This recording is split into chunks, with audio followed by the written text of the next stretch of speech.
What is up, conscious monkeys? Welcome to another episode of Traveling to Consciousness. I am your host, Clayton Terry. Today we have a repeat guest all the way back from episode 006.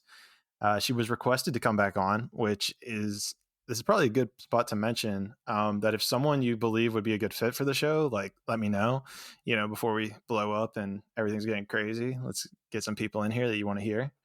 Um, but I'm also glad that she was requested because she's been uploading fascinating videos to her Instagram stories, even though I haven't sent a message on all of them. They've been really enlightening. And she even just told me that it revolves around quantum biology, which I didn't even know was a thing, but let's find out. Conscious Monkeys, welcome back to the show, Hannah Olsson. Hannah, thanks for coming back on. Thanks for having me on, Clayton.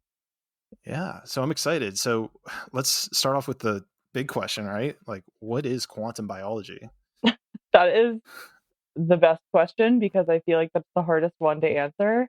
Uh, Quantum biology is, in my opinion, everything other than diet and exercise. It's basically all of the lifestyle components that affect our health.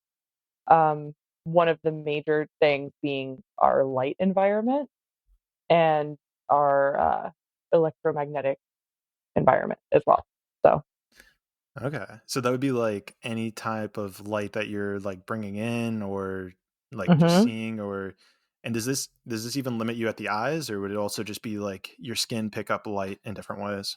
There's absolutely photoreceptors in your skin. Um, but so I just recently got into this rabbit hole, so I'm learning as well. But basically, we evolved in the sun, right?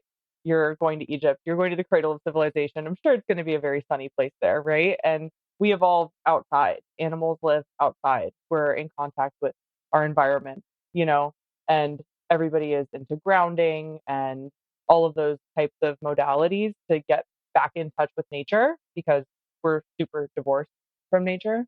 But the light environment is something that's really interesting to me. Right now, I am inside. I'm in my apartment, and people are chronically inside. We're not outside often, but I have every single window open in my apartment to let the light in because, okay, I don't even know where to start with this. But basically, light matters so much, and artificial light is super destructive. Uh, Well, maybe that's to somewhere to start is Yeah, like what should your like artificial light environment kind of look like? Because I it have like shouldn't a be.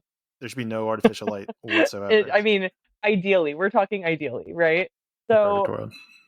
you can talk about yin and yang is a really great way to think of this as well. You've light and dark, and light bulbs were really brought into the mainstream like 100 years ago. So we don't have dark anymore. And that's kind of mind blowing if you think about it. In the last 100 years, our bodies just think that it's perpetually light outside.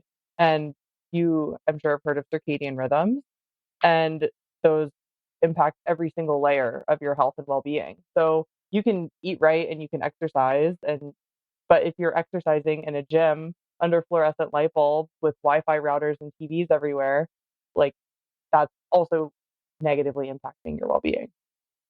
And even furthermore, because I know, like, even just if I think about it myself, like, before I go to bed, I mean, I try to meditate before, but, so there's maybe 30 minutes to 45 minutes before bed where, like, I'm in the complete dark and, Hmm. whatnot.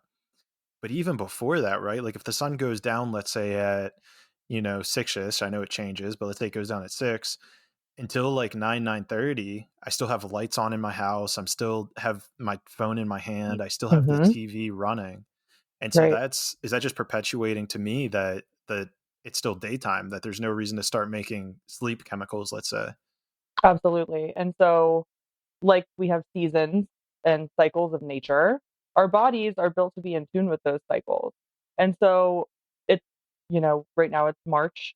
And so we're, thank God, moving into spring. The time just changed yesterday. So uh, Yesterday. we're Yeah. going to have longer days. So longer days signal summer. right? But it's been winter, and in the wintertime, you have really short days. You have more periods of darkness at night. But so when we have screens and lights going on in the house, your body thinks that the days are longer. Your body thinks that it's summertime, right?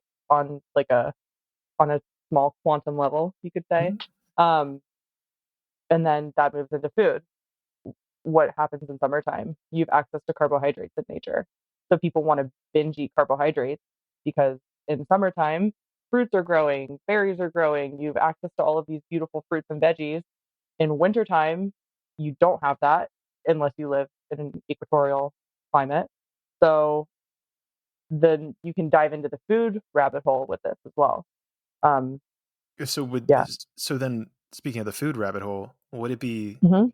safe to say, like, could you adjust your diet almost with regards to what season it is? Like during winter, eat less carbs, and then summer, it's like, okay, there's more energy, which makes sense. More sun, more energy. Mhm. I have more energy to expend. There it is. That's the word.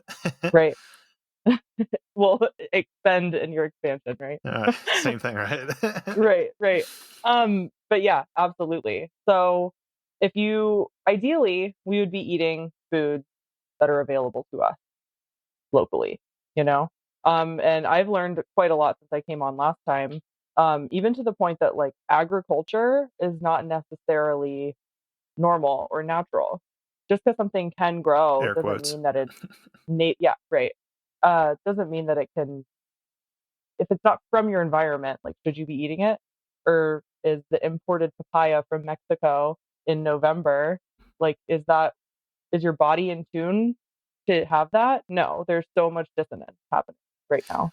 And it's interesting that you say that because I even know, and this is where my mind kind of went with the whole GMO thing. Like, let's start labeling things as GMO.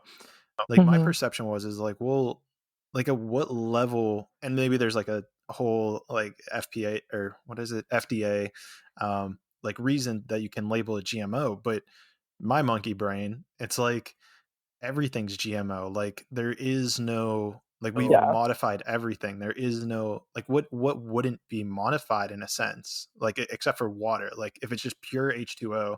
But see, like even that, we've put chemicals in it to clean it and everything. So, Mhm. for me, it's like you couldn't even label water GMO in this day and age. Well, absolutely, except some water is okay. Another dip into the rabbit hole is there's different types of water. So we all know about the three major phases of water. There's solid, a liquid, and a gas, right? There's a fourth phase of water discovered by a man named Gerald Pollack. And this fourth phase of water is almost like a gel, and it acts as a gel. And this And it's just gel pure, it's has a pure H2O. just H2O, but the molecules align themselves in a way, it's like a perfect crystalline structure. And Really? this carries information. So it's pure H2O, and it's just like what type of gel? Like silly putty kind of Like gel? it yeah, think of like a gel. Yeah, think of like Jello or a gel. Yeah, like yeah. So I know. I have a basic chemistry understanding. Break this down to me, Mhm. right? Because is there like a certain temperature it needs to be stored at, or is there like a certain way that the molecules are attached to each other? Like how does that work? Yeah, so it's not necessarily a temperature thing, because we have it's called exclusion zone water, or EZ water. That is actually the water that is in our body. If you go to like a molecular level, we're 99% water molecules. We're basically like jelly, except Really? we're conscious monkeys on this I podcast. love it. Great reference. Uh, um, but so I would love to show you a photo, but I don't have one. I could probably look one Basically, up. the molecules, yeah, What would I search type up in? EZ water. That's pretty easy. So EZ, right? EZ exclusion zone. So what the exclusion zone means is that the water molecules, it's positive and negative charges, right? Okay. Everything has a polarity. And so EZ water is negatively charged. And then it pushes out an exclusion zone of ions. Okay. So how does Are you finding anything? I'm finding some video pictures, but they're not like Oh, it looks like it's like almost the best example I could kind of describe is how like milk would separate, like the cream rises to the top kind of Mhm. thing. It's almost like you're Absolutely. just skimming off like a section of the water. Yes, but you're forcing out the positive ion or electrons, Oh, okay. to my understanding. So it says it's a there's a hydrophilic material that then you place next to the water, and then it would bring the negatively charged ions towards that material, and then you would just like take a section of that In the lab setting, in yes, a lab yes. setting. But in our bodies, that happens naturally, um, which is extremely interesting. And then that gets into, like I mentioned earlier, your electromagnetic environment. EMF, non-native EMF, deplete the exclusion zone water in your body. Okay, so let's take a quick step back. I know. Yeah, So totally. if I drink water, right, it's just going to have the positive and the negatively charged elements of the water going into me, Yeah, we just drink just water, any right? water. And then Water. inside my body, it's really only taking the negatively charged ions and using those for energy. And then am I like kind of peeing out the positive ions? Nope, No. nope. So I okay. When we drink water, obviously we're absorbing those molecules and that, we're absorbing the water. But in our cells, I'm sure you remember from like seventh grade biology, there's the mitochondria in a The cell. powerhouse. And the mitochondria is the powerhouse of the cell. Exactly. And so mitochondria, when they're working properly, they produce metabolic water. They produce exclusion zone water. And if your mitochondria are functioning optimally, they will produce, I think it's like up to 17 liters of water a day. They'll produce 17 So your liters. body, the mitochondria produces its own water, produces water within our cells and within our body.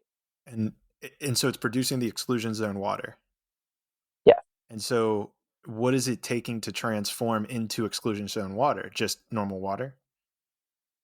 So there's like a 5-step process where ATP, we all know about ATP, you know. Enlighten me Uh, just in case. well, ATP basically is what they think gives us energy. ATP is a byproduct of mitochondria.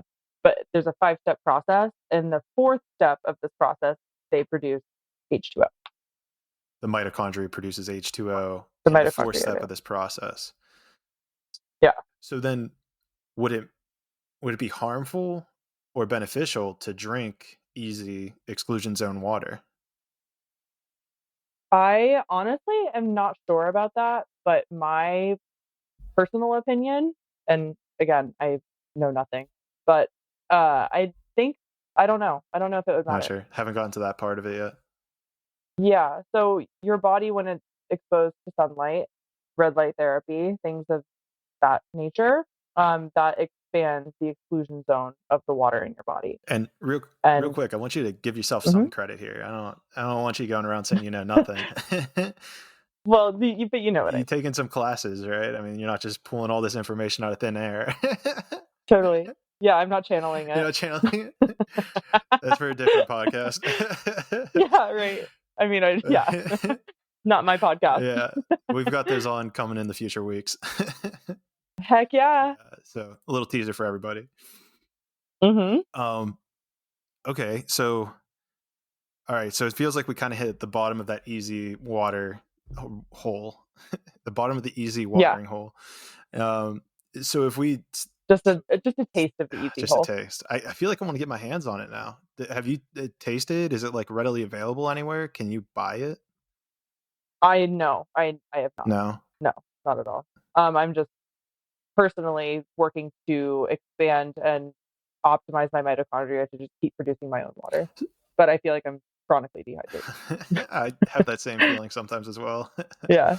So what are maybe quantum biology things that we can do to have our mitochondria at optimal performance? Mhm. So that really is the crux of this whole thing, is how do we optimize our mitochondria so that they can continue to, you know, help us? Because biologically speaking, I've heard people say that mitochondria are like basically their own little species, and we kind of like co-evolve with them. And so, yeah, right, but they're not necessarily human. They're like its own little thing. What does that mean? Like, there's other little things living inside us, or Hmm. can they live on their own Basically, then? that's a great Like question. outside of the I human? don't know. No, you're not sure. Yeah, I don't know. But it's like we co-evolve with the mitochondria because they obviously do so much for us. But so getting back to your question, with the quantum biology stuff, it's really important to get your light environment correct. That is getting proper sunlight, avoiding artificial lights at night. And we can go into hacks around that because obviously we can't all be going to sleep at 6 o'clock at night. Um, Grounding, getting in touch with the earth, spending as much time outside as possible, and ideally as much time outside away from the power grid and away from, power lines and Wi-Fi routers and all of that kind of stuff because that disrupts it creates interference, from the sun and the things that we are absorbing in our atmosphere. It's all very woo-woo and fantastic. And my favorite part about it is that it's based in science. That's the best part. Um, yeah, right, and I know that you have an appreciation for that as well. Yeah. You appreciate the woo-woo as well, Um, but yeah. And honestly, I keep saying, like, if I would look back on my life, 2 years ago, I'd be like, dude, Clayton, what the fuck are you talking about, man? Like, you're going off the deep end. yeah, But it's right, such a, but it's yeah. such a, Are you it's such an loud? element, right? Like, cause there is it's kind of like where the placebo effect lies. It's like, well, the placebo effect is a very woo woo thing, but it is very real at the same time. Like, And it's scientifically proven. Yeah. right. Um, and I kind of, well, a couple things I want to get to here, but Mhm, let's go back and let's finish up with the light. What was like some of the life hacks that we could do? Because I know for me, like, if sometimes I wake up before the sun even gets up, and I do my best to not even look at my phone, in the mhm, morning, to just to let the sun wait until at least the sun's up to look at my phone, especially if I'm like waking up early. mhm. Um, Sometimes I'll light candles. Would a candle kind of fall into that light spectrum of? Candle is fantastic, yeah, and if you think primally, um, every time I say that word, I think of Liver King. What up, Primal? You follow Liver King? Get your organs in? Do you follow Liver King? I think he's No, ridiculous. Oh, you don't? Okay, well, no. don't forget who I'll have put to you check it on. out. Um, so candles are great. Our ancestors would have had, access to fire. Did they have fire all the time? No. Um, a quick hack on your phone. So do you have an iPhone? Yeah, you have an Yeah. iPhone. So you can set it so that your phone is in night mode. I have it set from 6 p.m. to 5:59 p.m. So there's 1 minute in the day where it is just a blue light screen, but other than that, it takes the tones out. And then also, you can go on your phone, and if I click my side button 3 times, it takes all the blue light out of the screen. So I would Oh, love to show you like how to do that because then there's literally no blue light coming from my device. It's just straight red for it those of looks you who are red. watching. It is red, completely red. Well, so I have a black and white filter. I guess that's, or what is it? Grayscale. Whenever I click Mhm. my home button 3 times, it like will do grayscale. Is Yeah, I that don't think that that's the same because there still not the might be same? blue coming through. Okay. So this is like a red tint to the phone. Okay. Well, honestly, I think that'd be super helpful for me. And so I think Totally. it might be helpful for everybody. Do we want to just Sure, walk let's just do it. through? And Yeah. so anybody that's listening can pick up their Yeah, phone and do this with us. So we absolutely. I'm press, sorry if it's so this only works for iPhones. yeah, sorry, Droid guys. Get iPhone on board. warning. Get on board. We iPhone need someone trigger to balance warning. it out. I think we need somebody to balance it out. We can't Yeah, have right. monopolies, right? That's uh, what they want you to think. that's what they want me to think. uh, Okay. I'm still trying to figure out what I should be thinking. Yeah. Yeah. All right, so we got settings up. What's the Okay, next we step? go to our settings. We're gonna go all the way down to accessibility. How far down is that? Oh, there it is. Hmm, It's not too far down. I said all the It's way, like in but the I third didn't mean it. section. Yeah. I Okay. was like, And so now you're gonna go all the way down to the all the bottom. way down. Okay. to accessibility shortcut, and it should have a color filters Uh, option. I've got it up on the yeah. screen right there. Okay, so Yeah. you click color Okay. filters. Then we're going Mine's to go checked. back, and then we're going to go to display and text size. Now, is this on the front? Is this on the front page? You're Display and still brightness. under accessibility. Sorry. Oh, So okay. under accessibility, display, and text size. Display and text size. Oh, I see it. It's at the Mm-hmm. top. Yep. And then down to Okay. color filters. Ah. So Okay. you want to put color filters on, and you said that you have the grayscale. Yeah. So I have, I Would it think be the it's, red green? no, mine's under color tint. Okay. And then you should be able to Oh, you play can. around with that. And then at the Ah, bottom, you the can like change intensity the and hue. intensity. Okay. And so And you so just you have want the intensity intensity all the all way the way up. up and the hue all the way up. And is yours Whoa. red? Yeah, it's red now. Sick. You got it So red. now double click your And side that's button 3 times, and what's weird about it. and then it turns it off. Yep. And it Sick. turns it back on. Yeah. And what's So weird every about night that before is bed. like, oh my gosh. It's kind of hard to see the notifications, but what's so cool about that is like I can feel like that there's less strain on my eyes, like instantly. hmm I don't know if It's anyone pretty else rad. listening feels that, but that's like I literally could feel like there's like I can look at it and there's literally less strain on my eyes It's now. like a softer feeling. Yeah, like you don't. Yeah, a thousand That's so percent. cool. It's I always super thought the cool. grayscale. I thought it was so cool with the grayscale. I was like, oh, the colors they're trying to like, use these colors to Yeah, get your dopamine rushes going. But no, true it's another. though. Mm-hmm. Yeah, that's another element to it. True. Yeah. Yeah. Well, and so for those of us that don't want to look at the red all the time, obviously we have our night shift, so you can go into your settings and just manipulate the time for your night shift. And I have it from 6 p.m. until 5:59 p.m. Um, Okay. so that there's 1 minute of it time. Another thing, another hack for the iPhones, because while we're on it, While we're you on it, always want your brightness to be turned all the way up at all times. all Some the way people will up, dim all the way up because it all the reduces way the up. flicker. It reduces the flicker rate of your screen. When you dim things, it just has like it increases the flicker rate to make it seem more dim, I guess. Same with LED light bulbs, which is why we don't fuck with it. Oh, and that's why you can always see on my screen. You could probably see it flickering. I don't know Yeah, if you can see so that or not. a great way to test this is you can get Oh, the slow motion on your phone, your slow motion video, and just videotape whatever you're questioning, and you'll see a flicker rate on it. you Like can I bought this videotape. red. Sorry. How do you do that? You videotape. So great example. I bought a red light panel. I did not buy a Juve or like the name brand ones because it's like $1,000, right? So I thought that I could like cut some corners, spend $300 on this red light panel. And I was talking to my friend, Dr. Corey Gasvini, who I've learned all of this stuff from. So everyone who's listening, his Instagram is at Optimal Light Doc on Instagram. He is just the craziest wealth of information and a really great friend. So shout out to you, Corey. Thank you for changing my life. Um, You were saying about the red where was light I going? panel, and you wanted to save money on it. Yeah. So I asked Corey, I'm like, hey, what's the uh what's the deal with this? Is this okay? He's like, take a slow motion video and send it to me. And the flicker on this thing was absolutely disgusting. He's like, honestly, that's gonna do way more harm than good, and you need to get rid of that. Like it because the flicker rate confuses your body. Like what's going on, you know? So break this down. Help me break this down at like a subatomic level. Is it like Mm-hmm. that? Is it so? It's like that.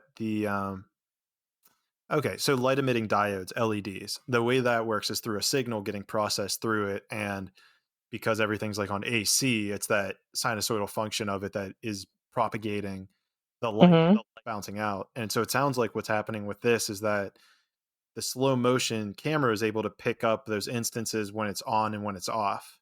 And so our Exactly. eyes are able to actually see that black space as opposed to it's able to see that black space. Like our bodies can pick up on that, on the frequency, even though we can't see it and our eyes, just see light, that there's like it's like a strobe light or something, but just way Right. faster.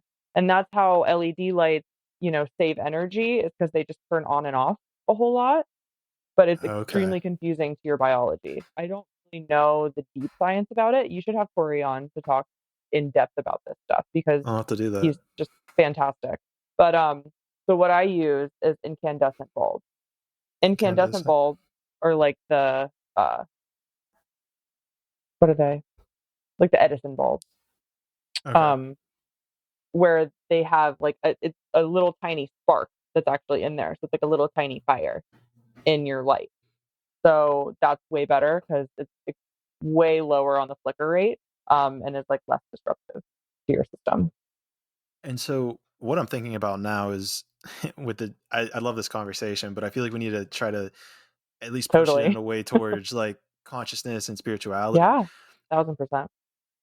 This comes down to essentially like making sure that you're, I guess, aligned with like almost the natural world and you're not getting all this artificial input. So then you're able to Hmm. be more aligned and possibly even, it sounds like to me, what resonates with me is to be able to even get to like deeper spots in meditation because you're not having all of this, let's say, noise, coming Totally. into your body. Hmm. Yeah, it absolutely will decrease the static of information coming in, and it will kind of like it just smooths it out and gives it's what we were evolved to be in is a natural environment. So not having your air conditioning on, being in your proper temperature, and having all of these things in place, not having artificial light, getting proper sleep. 8 to 10 hours sounds like a long time, and it is, but that's what our bodies are designed to do. Some people will argue that you only need 6 hours, and I'm not here for that conversation.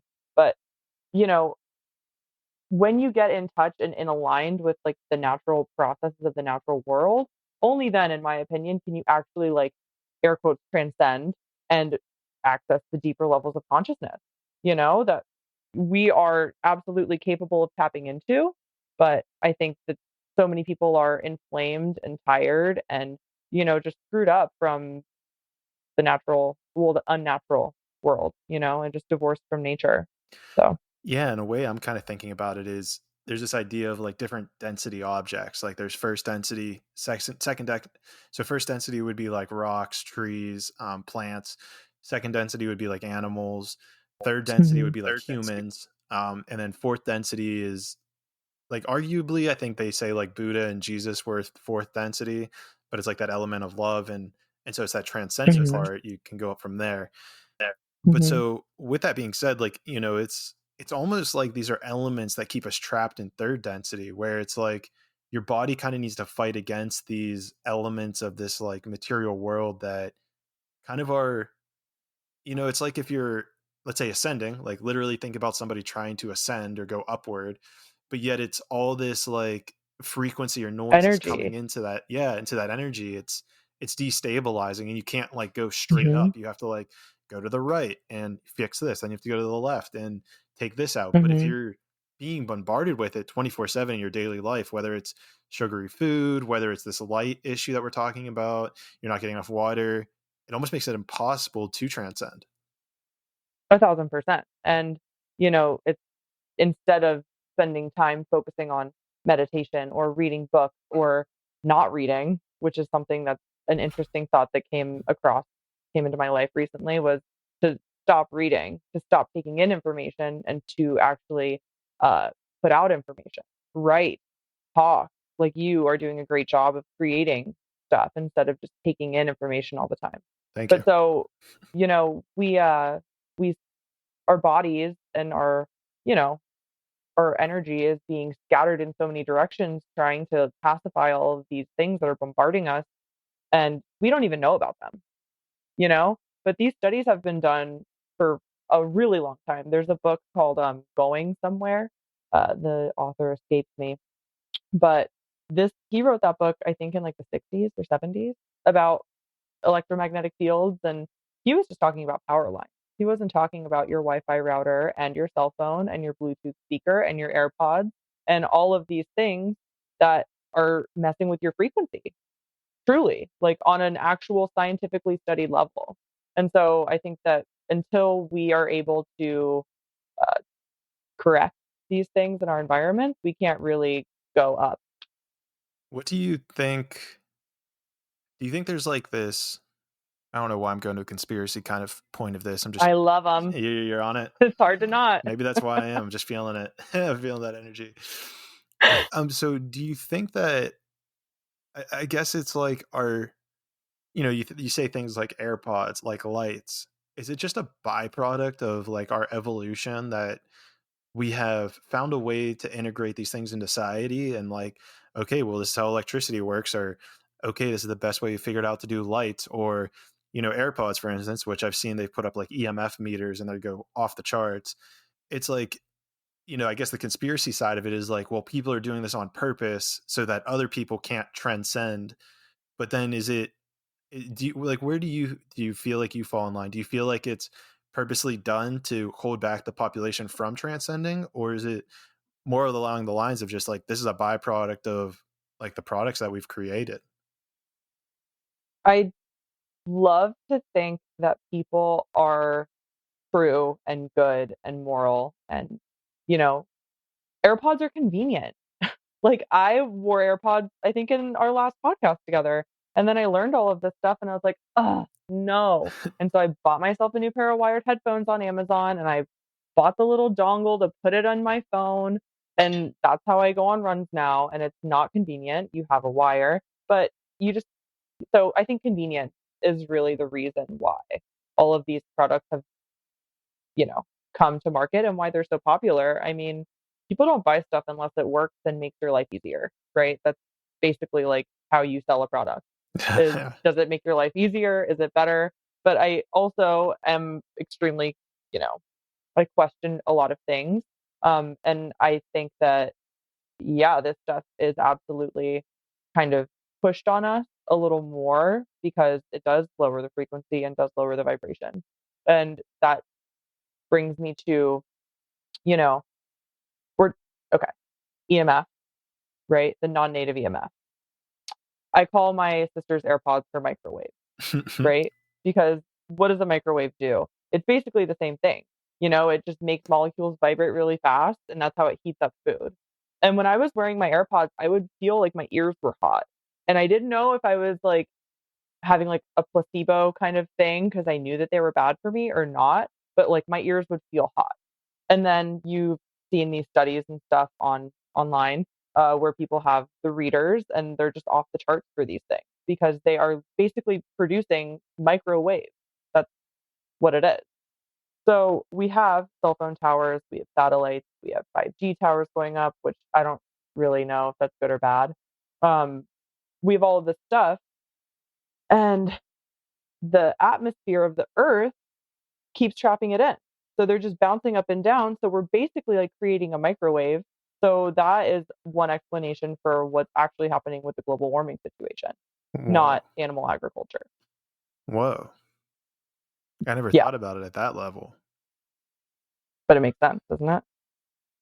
It I'll say It creates like a Faraday cage. I'll say I don't fully understand that science, right? Is Hmm. so right, if we're producing certain frequencies that are meshing with the I guess it would be the ionosphere or like a certain layer of the Hmm. Earth's atmosphere. Hmm.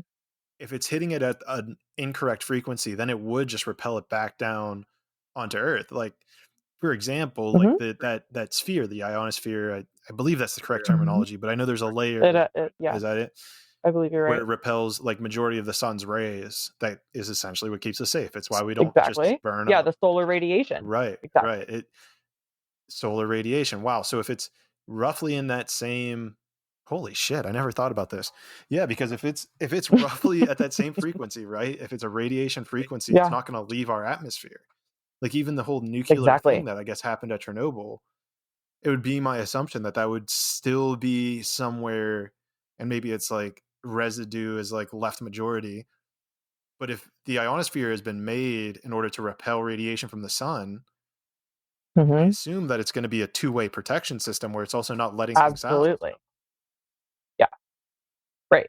And so we just have more technology, more of these things going up, and we're just creating more and more and more of this non-native EMF. And it's truly changing the frequency of, like, the planet, you know? Right. It's really, really nuts. And so they're saying, eat your Beyond Burgers and stop eating meat and eat your soy, and animal agriculture is bad. And for those of you who aren't familiar with me, I'm very big into animal-based foods and big into like animal-based diet and regenerative agriculture and those kinds of healing practices for the land.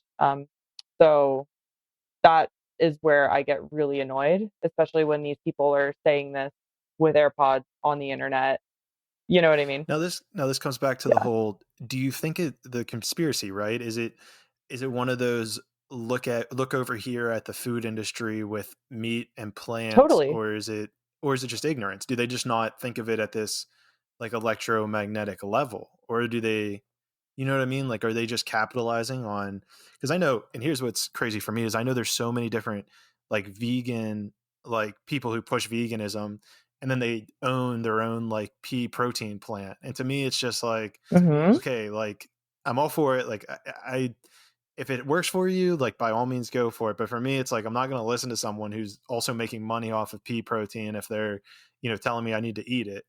Um, so to me, it's like, all right, are they capitalizing on this whole global warming thing and trying to diverge attention from the technology whenever it's actually the technology? Or do you think it's pure ignorance that they don't really know? And it's just like, well, let's try to make money off the food industry right now.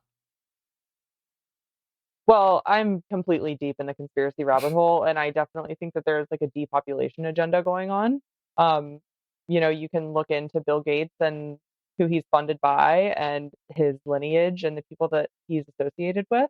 Um, so, yeah, I think that if I know about this stuff, then, like, why would the most elite, powerful, smart people in the world not know about this stuff? Because 'cause I'm just a girl with a laptop in San Diego, California, and I just kind of stumbled into this.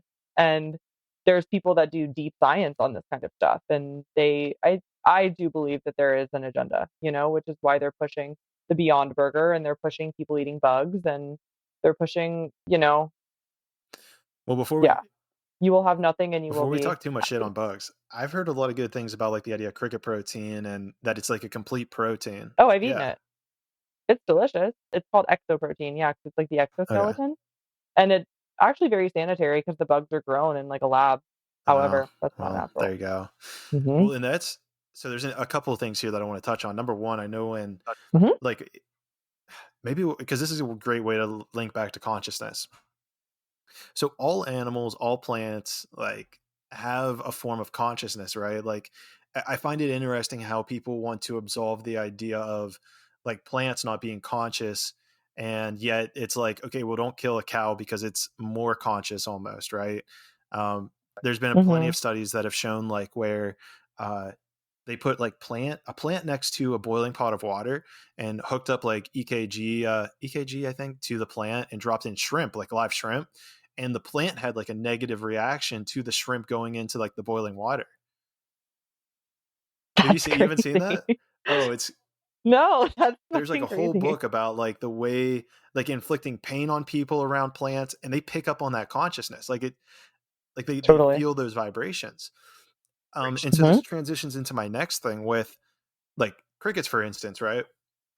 If we kill, let's say, one cow and it gives us, I don't know, let's say 1,000 grams of protein, roughly speaking. That's one instance of consciousness, let's say, that we are taking out or killing in order to supply 1,000 grams of Mhm. protein.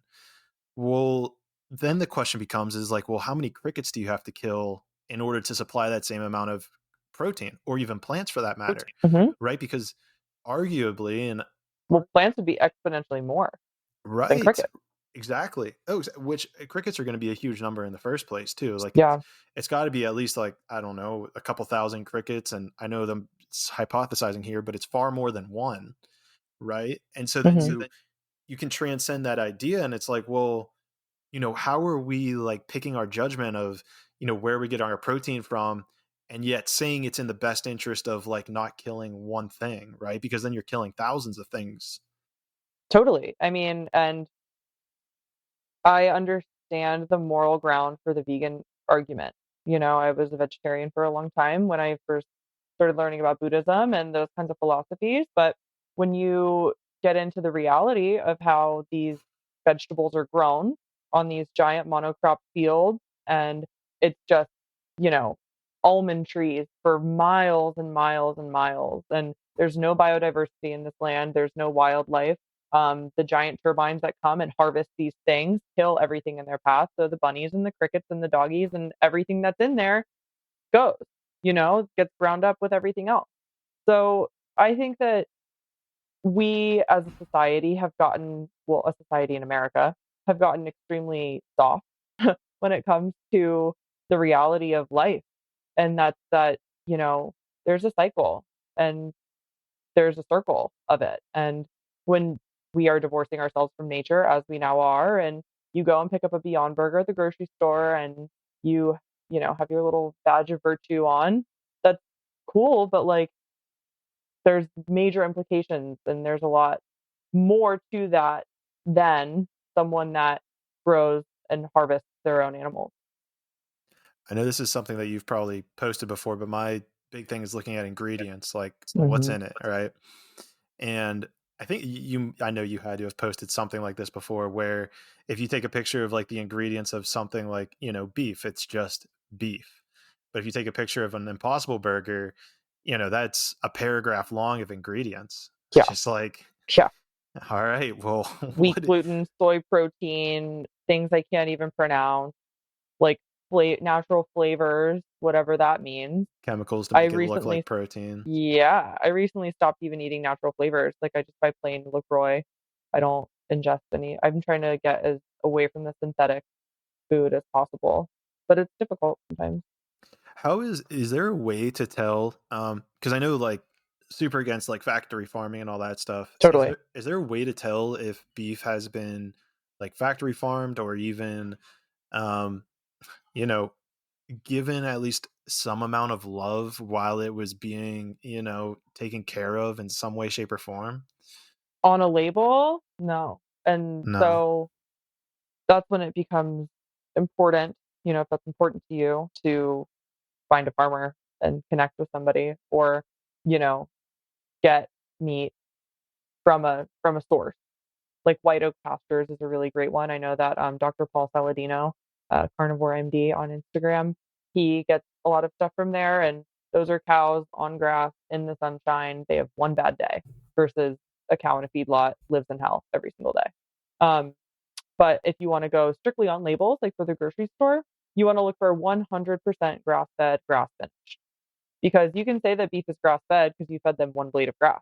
They're not lying, but it's just cheaper for Of them, and that's course. what people do. That's wild. So 100% grass-fed, grass-finished is what we want, because What most cows actually are fed grass. what does grass finished mean? So, some people will feed they'll have their cows on pasture for, like, 80% of the time, and then the last, like, 2 or 3 weeks, they'll feed them a bunch of grain to fatten them up. Oh, so Yeah, so they can be 100% grass finished on grass. fed. So Mhm. they can be 100% grass fed, but still get all that grain at the end of it? Yeah, and that grain is not Oh my organic. It gosh. has glyphosate in there, which we can talk about glyphosate. That's a Is that major what's in chemical. plastic? Is that what's in plastic? Glyphosate is a pesticide, Okay. that is produced by Monsanto, and glyphosate is really bad for you because, it makes its way into the collagen fibers of your body, and collagen is, one of the big conductors of information throughout your body. So, avoiding non-organic things, because glyphosate is not allowed in organic food. But so, my point with that being that those animals are fed corn and soy that are sprayed with glyphosate. So if it's in their tissues, it's gonna make its way into yours. Yeah, I know there's like a what is it? Is it called collagen MCT or something? Is that the I know there's like a Costco branded collagen. Mhm. And it seems like I think it's called just protein collagen. Is that essentially what you're talking about? Like as a supplement? Yeah, so there's a bunch of different kinds of collagen. Collagen, is found in, you know, what's the word that I'm looking for? Like cartilage and bones and, all that kind of stuff. So bone broth is a great source of collagen. Collagen's found like in tendons and ligaments and stuff in meat. Um, so collagen is a source of protein. It's not extremely dense in protein. It usually has like 10 grams of protein per serving, but it's just really, really great for your body because it's full of really beneficial amino acids. Cool. Mhm. So what's like another I kind of want to get back to the quantum biology, and Mhm. so what's like another element of quantum biology that we could use to help elevate us or transcend to a higher frequency? Is that a big question? Is that loaded? I don't think that there's just one thing that you can do. I think that if you're gonna get into the rabbit hole, you just have to totally jump in with 2 feet, because it all kind of works together. I would say that getting in the sunlight is extremely important. Getting in the morning sunlight is very, very important. So waking up with the sun and exposing yourself to the sunrise, that is with no glasses, no contacts, no sunglasses. I uh, I recently stopped wearing my contact lenses altogether, and I only really wear my eyeglasses when I'm driving at night. My vision is not fantastic. It's not horrible, but I think I'm like a negative 1.5 to put it into perspective for people that have glasses. Um, so signs are kind of blurry and things are blurry. So I do wear my glasses when I'm driving because I don't want to injure people. Um, but your eyes are a major key of understanding the sunlight, understanding meaning like on like a physiological level. Because when your eyes are exposed to the sun, you have a thing in your brain called the suprachiasmatic nucleus, and that talks directly with your uh, your hormone system, your endocrine system. So I'm currently reading a book called Health and Light by John Ott, OTT, and, this book is just blowing my mind, and he did a lot of experiments, based around light, obviously, health and light. And, he had an anecdotal study where his arthritis was absolutely horrible, and then he lost his glasses, and he started feeling better, and he was like, "Wait, the light that's going into my eyes has been being manipulated by the glass," which is why every window in my house is open, um, because the the windows block part of the spectrum of light. So same thing with sunglasses, like, that's a chronic issue. It's stylish, and I miss them sometimes, but I don't wear sunglasses, I don't wear contacts, and I don't wear glasses so that my eyes get the full exposure. I've yeah, I tried to stop wearing like sunglasses because I felt like it was like eye contact was important to me. So I was like, if I'm wearing sunglasses, can't see people's eye. True, on a conscious level, Yeah. absolutely. Yeah, To connect with yeah, people. It's like if you don't see my eyes, it's like, it's like this level of like trying to be cool or like almost yeah. I guess almost insecurity at a level. And maybe I'm projecting myself here, but insecure to be able to like make solid eye contact with somebody else. Earlier, I would go for a walk every morning, and I was walking, and I was passing somebody on the road, and I, like, looked at them, and I, like, looked on the ground, and I was like, "I wish I had a hat on." Like, I don't want to look at them right now. And then I had thought about it, I was like, "Oh, that's kinda weird, like, that's interesting that Yeah. I felt that." Yeah. Noted. Yeah, that's exactly what I'm talking about. Yeah. But there's actually really interesting, and this is actually probably crazy, and this is a great way we can tie in this whole I thing into what consciousness. I was reading a book called Letting Go: The Pathway to Surrender. Have you seen that one? Cool. No. Very good. It's just core concept. I mean, he's got like, it's a pretty thick book, but the core concept that you pull from it is just like letting go, just observing feelings as they come up, not like labeling them, whether it's pain in your body, whether it's an emotional feeling of a situation, and just Mhm. kind of just being in that state of pure presentness. Well, I read like probably 95% of the book, but the last 5% I like just recently came back to and was like, oh, I should probably finish this up. Who knows? This little spark of divination came into me and was like, hey, read this. Mhm. Well, at the end, he talks about how he was like giving this lecture on stage, and it's all about healing, right? It's all about healing with your mind and letting go. And someone from the audience said, well, if you're able to heal so much and just let go, then why do you still wear glasses? And he was like, shit. Called him Yeah, out. he did. Epic. Oh my gosh. And he's like, you know what? You're right. And so what he did was is he took his glasses off. And this is what he wrote down and what he claimed. took his glasses off and said, "Okay, I'm not going to use glasses anymore." And his whole core concept was, "Is okay, I'll see things when I need to see them, right? If they're blurry and too far away, then I don't need to see them yet." That's a Whoa, deep thought too. powerful. I love that for myself. He then goes into the idea of like driving. He talks about that where it's like, okay, yeah, you're gonna have to go slower at first. Like, you can't like go fast. And again, it goes into just being present. You don't have to be in a rush. Like, I'm like, all right, I vibe Mhm, with this. And he says that he has told this to countless people. I didn't get a number, but essentially within 6 weeks, without using your glasses, vision completely returned to people and they were able to see again. mhm. I believe that. I have a book called, Better Eyesight Without Eyeglasses, and it is called The Bates Method, and that philosophy is that basically the muscles in our eyes is not on point. And so you can do specific exercises. So in astigmatism, you have a long eye, but so are the muscles in your eyes contracting too hard and making them long?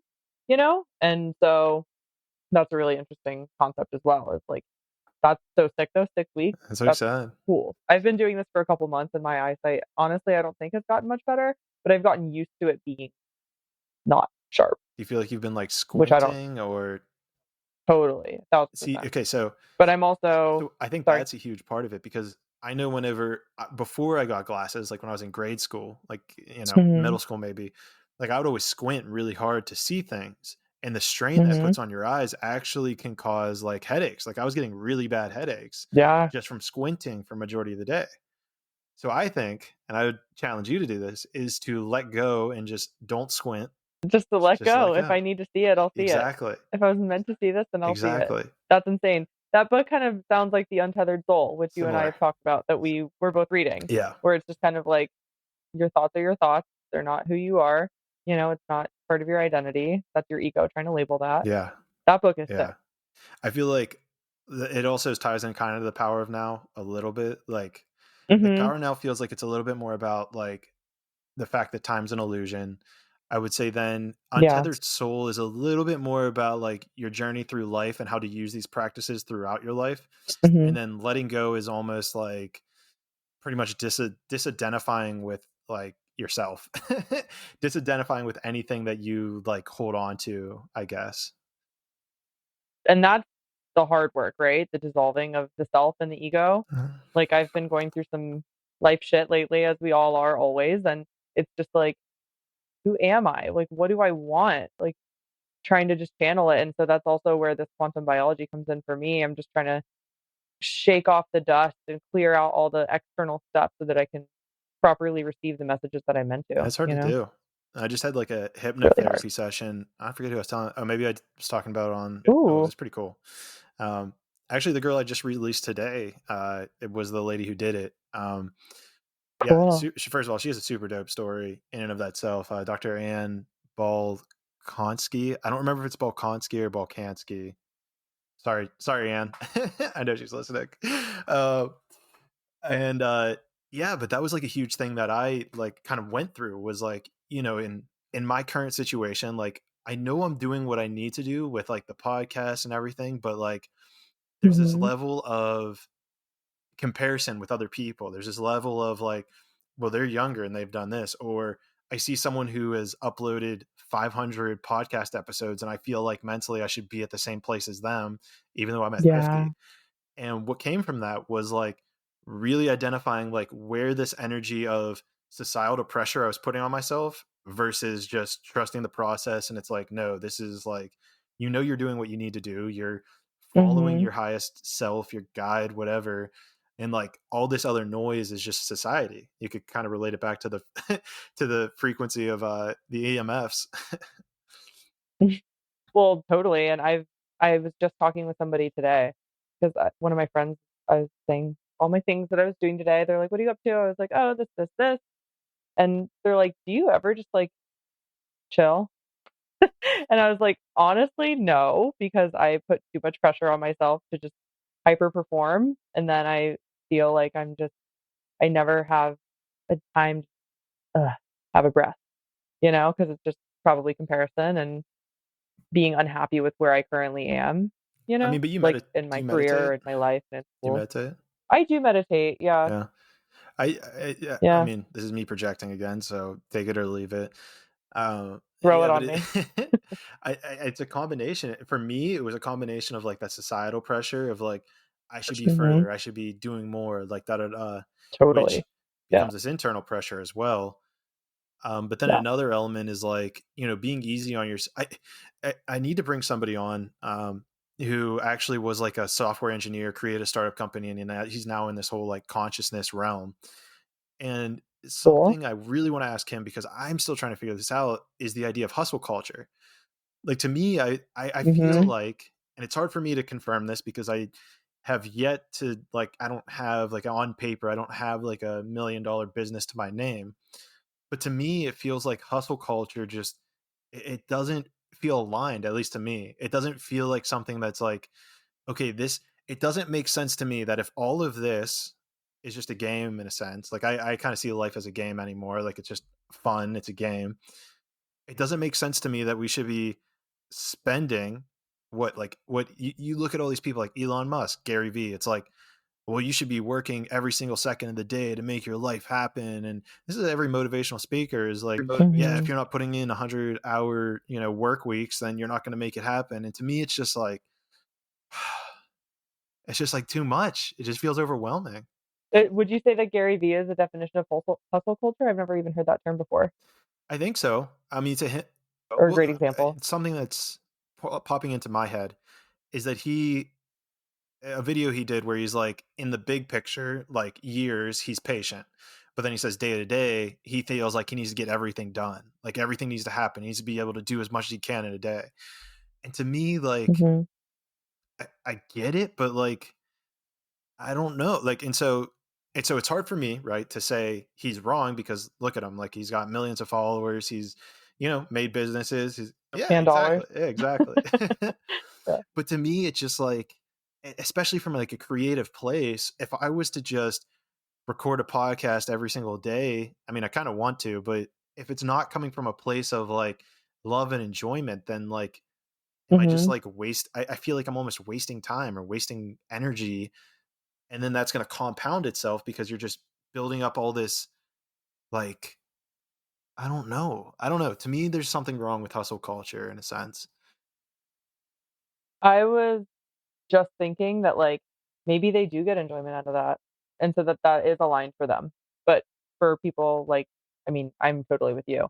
Like, if I'm gonna hustle, like, I wanna grind for, you know, a little while, and then I wanna take a break and, like, go to the islands. But, like, maybe Gary Vee really does enjoy the hustle, but that message isn't for everyone, and I think that that's a big thing that needs to be maybe just, like, addressed in our culture is that, like, it's not a one size fits all for anything or anybody, you know? So, with food, there's no one size fits all diet. If you feel great on vegan, then do that, cool. But, like, if you feel great working your ass off all day, every day, do that, awesome. But, like, that message of, that everybody should be doing that is, I think, where the dissonance comes in and where the imposter syndrome kind of happens too, of just like, "What am I even doing? I'm nobody, and I don't It's belong very here, wise. or not It's doing very enough." wise of you, Hannah. Yeah, thank you. Well, because and I guess maybe a corollary of it is it makes it feel to me as if that's the only way to be successful. And I think that's probably where, Mhm. and I'm going to project this onto you just because of this, how this conversation started, is Mhm. that it's like if we're not, doing something every minute of every day that of our waking day, then it's like you're losing that time. It's like you lost that time. Like you're never going to get it back. Like Well, you have to define success too, it's important. you know? That's I hear Jordan Peterson in my mind, "It depends on what you mean by success." That was a great Just 'cause, impersonation. like thank you. But seriously though, like, what is your idea of success? Because for me, I just wanna feel happy, I wanna have enough money, I want to, like, have a great community, I wanna have loving relationships and close friendships, but for some people, success is that they want a freaking yacht, and that'd be cool, but that's not my benchmark, Success for me is being able to teach people and impact lives in a way that, you know, transforms other people's ability to be and the way that they perceive this world because we're only here for a little while. Only So what is it? It's like I actually just did the math the other day. It's like 90 years is like 36,000. It's probably a little bit less, but it's about 35,000 days. 90 years is about 35,000 days, right? that's crazy. That puts shit in perspective. That's crazy. Yeah. Yeah. And so that's why for me, I feel like I just try and be hyper productive because But like, but man, I my only got mindset, yeah, but my 35,000 of these. mindset is like but don't you want to be enjoying every minute? Like if you're just sitting there grinding, Right. grinding, grinding, it's like Stressing. you're just and Yeah. stress is probably something we could talk about at a quantum biology level, right? Like it's like stress Yeah. in itself is just gonna well, it's gonna do some pretty gnarly shit to your internal, physiological makeup. Stress can make people Probably give diabetic. some cancer. Yeah. I wouldn't be surprised if Yeah. that was the cause of cancer. Yeah. Because it just, the high cortisol just really messes with everything as far as your hormones go. And your hormones are basically your existence, as a woman. And for any women listening, just as much as I do that we've got great hormonal fluctuations and it really does affect the way that you perceive the world and your mood and how you feel and think. Like your hormones are everything. So yeah, stress And is a then big one. you're bringing up hormones, and this is something that resonated with me because I wanted to bring it up. Um, the soy increases estrogen levels. Is that true? Yeah, yeah, Yeah. I think so. So It it mimics estrogen in the body. it mimics And estrogen. so that can be really great for menopausal women because their estrogen levels are getting weird and tapering off and whatever. But I think that for young adults such as ourselves, it's best to avoid these things. I do think that fermented soy, so things like natto, I don't know how to pronounce it, and tempeh, those are like fermented soy products. I think the fermentation kind of helps to cut some of that out. But honestly, I'm not a big soy person. I have soy jack Yeah, in my head, that meme. soy jack. I don't know that Okay, well, one. I'll just save it for another day. bookmark that. um, because then the thing that also comes to mind is like soy. Is it lichen? I feel like that's in everything. Lecithin, Lecithin. Is that how you something? pronounce it? Yeah, Yeah, does that kind I of think it's fall into the soy same lecithin. realm? That is a chemical laboratory derivative of a whole. So Oh, I say don't. no more. Yeah, yeah, I don't think you need to yeah. I say don't anything think that else that about aligns. it. Let's avoid that. Um, but yeah, so then if we get back to quantum biology, Mhm. you started off by saying quantum biology was everything except for what did you say? Diet and exercise? Yeah, pretty much, in my opinion. Obviously, food and exercise play a great role in a, a healthy, optimal life. But So then I, is quantum biology like a new subsection mm, of health or something? Like how did it kind of start maybe? how did it start? I have no idea. Like the field of it in general. Yeah, Yeah. I'm honestly not sure. Um, but I do know that it. So it's basically your environment. So it's like the environmental piece of the wellness puzzle. You have diet, exercise, emotional well-being, uh, community, all of that stuff. But then you also have your environment. So your light environment, your lack of light environment. John Ott in that book, Health and Light. Uh, he said a term the other day that I wrote down called malillumination. Like Malillumination. malillumination. So like people getting bad light, artificial light, fluorescent light, LED light, TV screens, cell phones, bad light, and then also like lack of sunlight because you need sunlight. Obviously, we all have heard about vitamin D, but there's also nitric oxide that's produced in your skin, which is beneficial for metabolizing uh, carbohydrates and deuterium. Deuterium is a heavy hydrogen isotope, uh, which I would love to be able to go into, but I honestly am still understanding what it is. But We'll save that for the next time. yeah, exactly.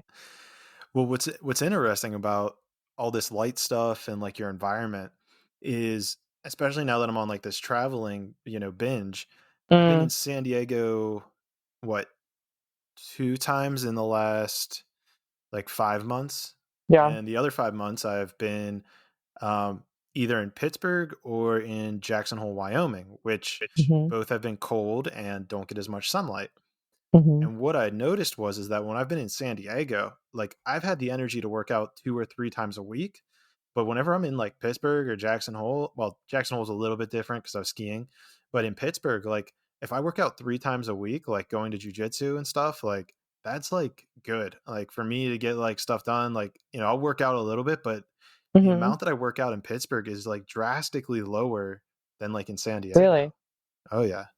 Well, in San Diego, you also, like, go for walks outside and you're by the ocean, and being at the beach is really fantastic because there's less electrical interference and there's less EMF. There's no Wi-Fi routers in the ocean, so Mm, that's a really great way to, like, ground and get I in didn't touch even think with, about that. yeah, like, get in touch with, like, actual nature. And Pittsburgh, I've never been, but it's a big city, and I'm sure you're just kind of in concrete jungle land, Yeah, I and it's mean, cold, so, more than San Diego, yeah. So it's yeah. like all those elements go against you. Yeah, and you're probably inside more with more artificial light and less exposure to the natural world, so I that would mean, explain. yeah, right now I've got a bunch of lights and then these LEDs that I didn't even realize how Sorry to bad bug they you were out, for man. me. Yeah. Well, that's cool, just buy some Edison bulbs. On Amazon, I bought a six-pack, I think it was like 30 bucks, and I only needed 2, but Medicine I bulbs? actually Edison, Edison bulbs. Edison bulbs. Yeah, Is there is incandescent Edison bulbs. so if you're in a situation where you, like, have to for some reason, you have to be around LEDs, you have to be in an Mhm. artificial light, is there a way to kinda, like, purge that energy, like, out of your system? Yeah, so the best way to mitigate that would just be to spend time outside after for as long as possible and expose yourself to earth. So take off your shoes, be in the sun, no sunglasses, no contact. But that's really like the best and only way. You can also get red light, so like a Juve or something, or like a red light uh, therapy device kind of thing. And the red light will help to balance out the spectrum of the lights that are in your environment. So, like if you had a red light in with those LED blue lights, it would kind of help to balance out the color spectrum of the lights coming into your environment versus you just having the blue, you know, Yeah, yeah, you and without mentioned looking like, sorry. yeah, I was just gonna say that you mentioned the red light earlier. Is that, and I guess I didn't really know what it was, but is that just literally a light that is red that is just kind of off Hmm. balancing the blue light that's from majority of these things that we can barely see? Or So the red light therapy devices are red light and then near infrared light devices. So these, okay, great example is if you put your finger over a flashlight or your hand over a flashlight, like you can see the light through your finger, right? right? Meaning that's proof that light goes through your body. So the different wavelengths of light hit different parts of your body. Blue light, I think, is one that like goes the deepest. Red light really just kind of stays towards the top, but it increases blood flow and it's just generally really, really great for well being and for healing. Like injuries, scar tissue will decrease with the use of red lights. Oh, Um, really? Joovv, yeah, Joovv, that is like one of the best companies. I gotta look But this I think up. that there's, yeah, I think that their smallest light is like 900 and some bucks. Uh, yeah, great. No, always So gotta put it's a worth price on it if, health, right? yeah, exactly, right. But I honestly, so the sunrise and the sunset has red light. It's mainly red light. That's why you can look at them because there's no UV and there's less Okay. blue light. So you can think about light as like a spectrum, and the blue light is the highest at solar noon, is the strongest blue light that you get from the sun. Because the Oh, sun obviously contains the full spectrum of light. So yeah, there is blue light in the sun, but it's not just blue. And that has a peak, and then it goes down. And then that's why at night, incandescent bulbs, red lights, red phone screens. I have uh, blue light blocking glasses that are actually the lenses are red. I look like a psychopath, but I don't care because it helps to truly like. So street lights are all LED now. Um, so when I'm driving at night or if I go out, sometimes I'll wear my red ones in the bar. Even could look kind if of I'm cool, out mingling with friends, especially in I do San look sick. Diego. Yeah, right, exactly. It totally fits the vibe. I fit in right in Ocean Beach. Right. But yeah, so red lens blue light blockers go on at sunset, so At that my sunset. natural circadian rhythms of my body know what time it is. I like that idea. I mean, even if you're just walking around the house, that feels like that could help protect you from, all Yep, these things. 1000%. And they have blue light blocking screen protectors that you can get, like for your TV, for your computer. I think it blocks like, 50% of the blue light that comes through that. So that's also another cool hack for like the modern lifestyle because, I watched a movie last night, but I just had my red ones Just on. had the red glasses on. And I fell asleep within the first 10 minutes. So. Classic. And then this brings up the idea, and this is an idea that I'm very new to, but I actually asked my Instagram followers. It seemed like majority of people have heard about it, but the idea of sun gazing. Mm. Um, what can you tell us about that? Gaze into the sunrise and the sunset. I think that it is probably very not good for you to gaze at the high noon sun. And Um, eyes are open whenever you're sun gazing, or they're closed. Like, mm, I mean, to gaze is to look at something, right? I would think that it would be eyes open. Um, I don't know. I'm not a sun gazer, so if okay. any sun gazers are listening, get on here so I can hear you talk about it. All right, we'll find somebody. Well, because Yeah, there was, but yeah, go ahead. no, continue. Well, I was just gonna say that I got introduced to it because I read somewhere that some guy, like, for he got studied for like 120 some days. People followed him for 24 hours, and he like didn't eat at all, barely drank water, and all got all of his Mhm, energy literally just from sun gazing. He would like look at the sun. I couldn't find too much information about the process of it. Like if mhm. he's closing his eyes, like how long is he looking at the sun? But sounds like It sounds like he was probably in, like, a deep ketosis, and his mitochondria were on point producing that metabolic water, and your mitochondria get their information from the sun. So, he probably had, like, a sweet exclusion zone in his water, like a big exclusion zone, and his mitochondria are on point producing metabolic water for him, and again, like, deep in ketosis. oh, so then would being in But 120 ketosis, days is a long time. well, he said he's done it for longer than that. Like that's just how long they tracked him for. That's how long they were watching him. Wow, it's like the next Jesus?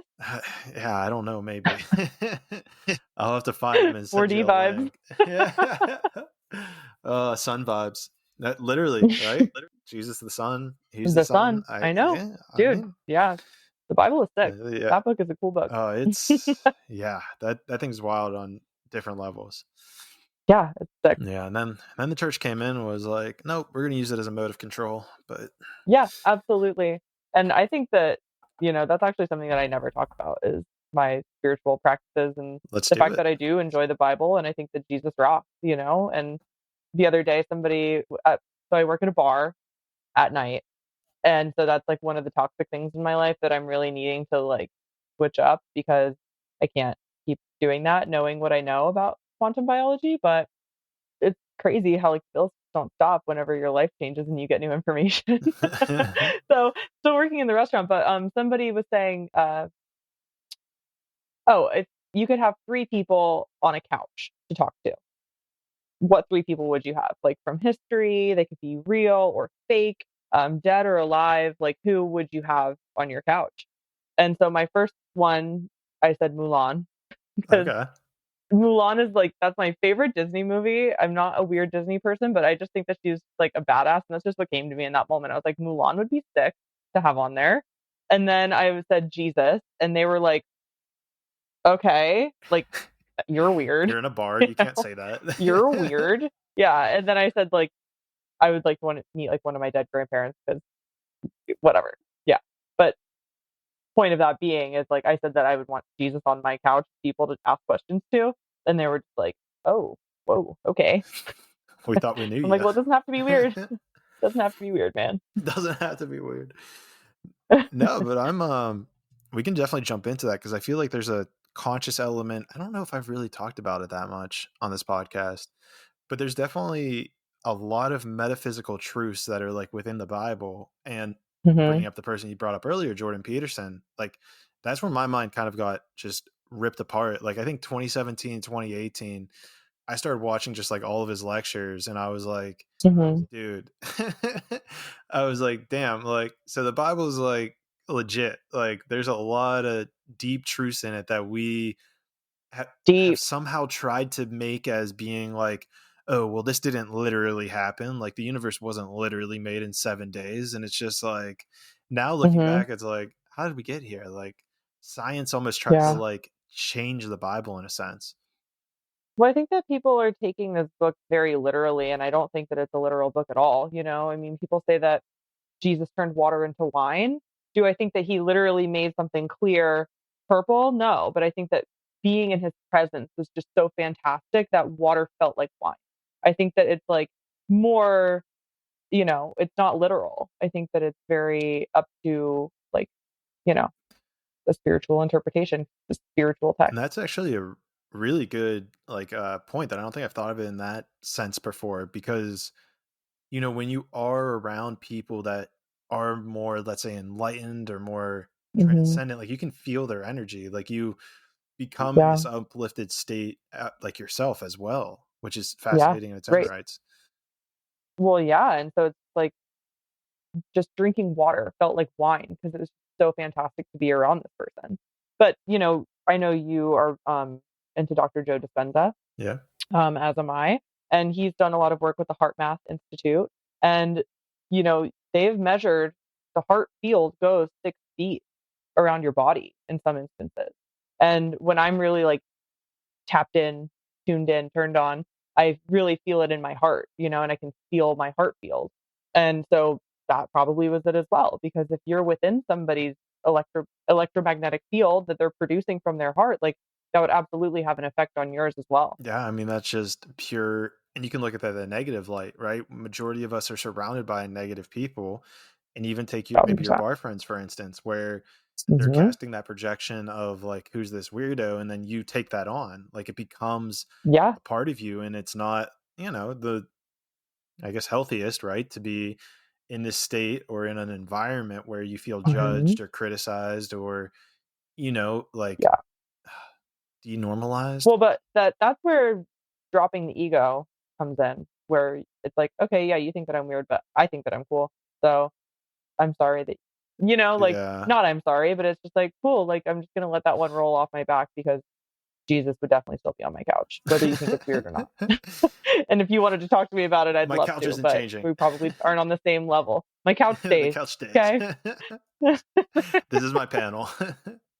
Yeah, right, this is my panel. No, and I mean, what's interesting too is you alluded it to it, but maybe it would be interesting to see like the differences between somebody who's like maybe in more of like a victim consciousness or more of a fear-based reality, and then somebody maybe at the level of Joe Dispenza or even Jesus for that Mhm, matter, and being able to like sit them down and test that the strength, I guess, of their heart or the energy of that mhm. Taurus that's being expanded from there. Absolutely. There have been tests that have been done on water, kind of circling back to that. I forget what his name was, but I believe it was a Japanese scientist. Yes. There's a book called The Shape of Water. Yeah, Was it do you know? hidden messages in water? Maybe two. Maybe. He might have had multiple. Yeah, there's definitely one called The Shape of Water. Basically, they take water, purified water, just from the same source, and they speak blessings over it. They pray over it. They speak kind words over it, and then they flash freeze it. And the things that had positivity on it froze in like beautiful, like snowflake looking, like sacred geometrical patterns, and then ones that were exposed to like damnation and curse words and low vibrational things froze in these like really gnarly, like kind of scary looking patterns. And so going back to, if our bodies are 99% water, the thoughts that you think are shaping that water in your body. And so that's where, positive affirmations and good vibes, like that stuff is getting really kind of played out. But it truly, I feel like, does matter. Your thoughts truly do create your reality, and that's in a physical way as well, as far as the shape of your water goes. Yeah, and yeah, I mean that book tells you the same thing. Like it's cloudy and murky, and that's even like kind of the Yeah. weird thing about it too is like Yeah, and maybe that's something they should have also measured is like their energy associated with like I guess the words would have brought out the association in water though too, because like just placing the label because I'm thinking about they place a label of like love or a label of hate. I have love and gratitude on my Yeah, water that I just wrote, you know? I, I should Why probably get a not? sticker and Worth put a that on try. mine. Right? I know. Just on that Yeah. water bottle Yeah. because it just increases your And frequency and you're seeing it more and it's like a nice reminder. absolutely. And just having gratitude, and that circles back into, like, a common practice with Christianity is people praying before they eat food and just having a moment of being thankful and grateful, and, whenever I've done that, especially if I do that with friends, it's like the food just tastes better, and I feel like it assimilates better, you know? Well, Being grateful is a big yeah, and I deal. think there's got to be something here with like yeah, I mean being grateful for your food. I'm all on board. I've actually like the first thing I do when I wake up now is like list off like things I'm grateful for before I even like get I out of just bed. started Oh doing yeah, that recently nice, too. nice. Yeah. Yeah. How have you seen your life change from doing that? It just is a great perspective shift. I just started writing in my journal just 3 things that I'm grateful for, whether it's my body or my home or my ability to learn or whatever comes to me. The sun I wrote the other day and just all of that beautiful information that my body downloads effortlessly, from it. And so I just feel like it sets the day right. It's better than opening up Instagram and getting caught in the scroll hole I first mean, that's thing. really like, and that's actually funny you say that, right? Because I know maybe about 5 years ago, that would have been me. The first thing I would do is grab my phone, pick up Instagram, pick up Mhm. whatever, and look at it.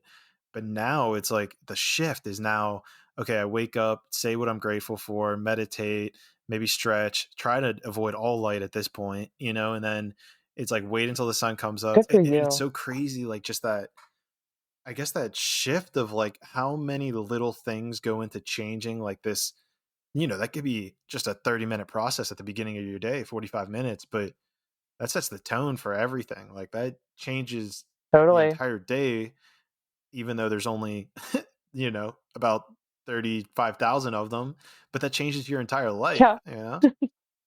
Yeah, absolutely. I mean, and I sleep with my phone in airplane mode, because I don't want the cell phone to be going off. I unplug my Wi-Fi router every night. Um, but so keeping my phone in airplane mode has been a really huge thing for me too.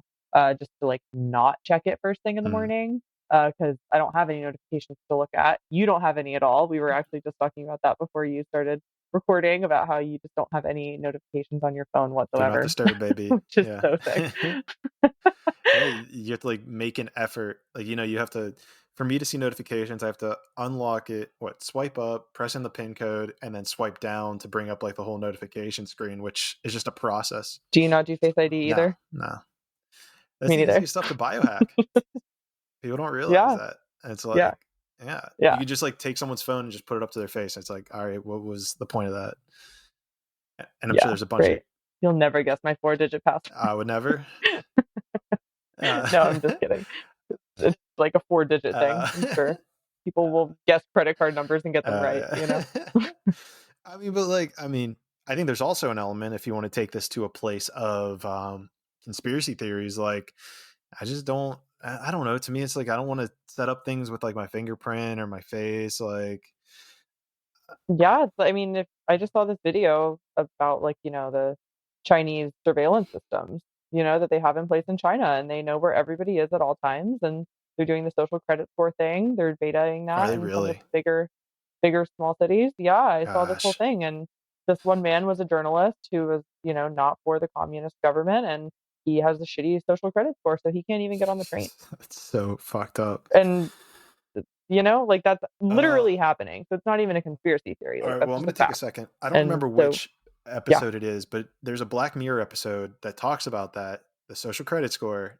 If you're listening and haven't seen Uh-huh. that, go watch it right now. I can't do that show, dude. I cannot. It Well, freaks me out, you should but I will watch the watch this social credit. episode. I kind of want to take a second to even just look up which episode. Mhm. Let's Um, do it. it's so wild because it's about this chick who it's like out of 5 stars. Every interaction you have, you like rate it on a star system. Oh, Oh, yeah, and then she goes crazy and, like, tries to crash the wedding or Yeah, whatever? yeah, exactly. Because she gets invited to her friend's wedding, and her friend's like a Okay, 4.8, and she's a 4.3, and like, uh, it is and we'll say less about that. okay. That's so crazy. Wow, the first article, Black Mirror predicted a social credit system. But what episode was it? Yeah. Sorry, guys, for the bad radio, but which episode was it? All right, well, I don't want to give you guys too much of bad radio, so It's in the 1st season. yes. It's like yeah, it's in the 1st season. Whoa, coming soon, America's own social credit system. All right, guys, let's make a pact Really? right now to not do this. Hold on. Let's That's see here. crazy. The new quote unquote domestic war on terror kicked off by the riot on January 6th this was probably from whenever Trump was leaving office, I assume.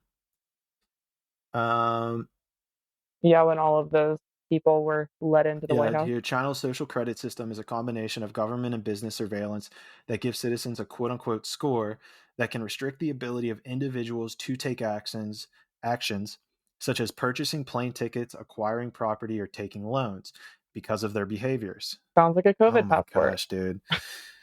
Is that not a vaccine passport? It's probably worse. I mean, this is probably even worse than that, right? Because Well, and that's already happening in China. yeah, which uh let me see here. Oh my gosh, PayPal, what are you doing? Last week, PayPal announced a partnership with the left wing Southern Poverty Law Center to, quote, investigate the role of, quote, white supremacist propagators of this is still about the whole January 6th thing. Are there any, like, recent ones? I'm trying to, I yeah, mean, I guess maybe I that's should, pretty recent. maybe they got too much backlash from this and people were like, oh, America's not ready yet. Yeah. Well, for me with those things, like, it's kind of like Boston Dynamics with those, the AI robot Oh, kinda yeah. thing. Like, what they show you is definitely just the tip of the iceberg based on, like, what's actually going Well, that's so, interesting in its own rights is like robot consciousness. Like miss me with that. That's Well, terrifying. yeah. I mean, and even more so, right? Like as we were kind of just describing at the beginning of this, right? The first, like one-dimensional consciousness is like, inanimate objects like rocks or like I guess trees technically, but those might be like on the bridge of 2D consciousness. But like even like a water bottle or a microphone or your phone that you have in your hand, like isn't there a level of consciousness associated with even just those things where the fact that it's material matter that we're able to consciously observe does not make like it a I don't think so. no, that doesn't count. In my opinion, I would say no, because it is fabricated. So, like, yeah, there is, like, a quartz crystal in my phone, so, like right? That's, like, what chips are made out of, isn't it?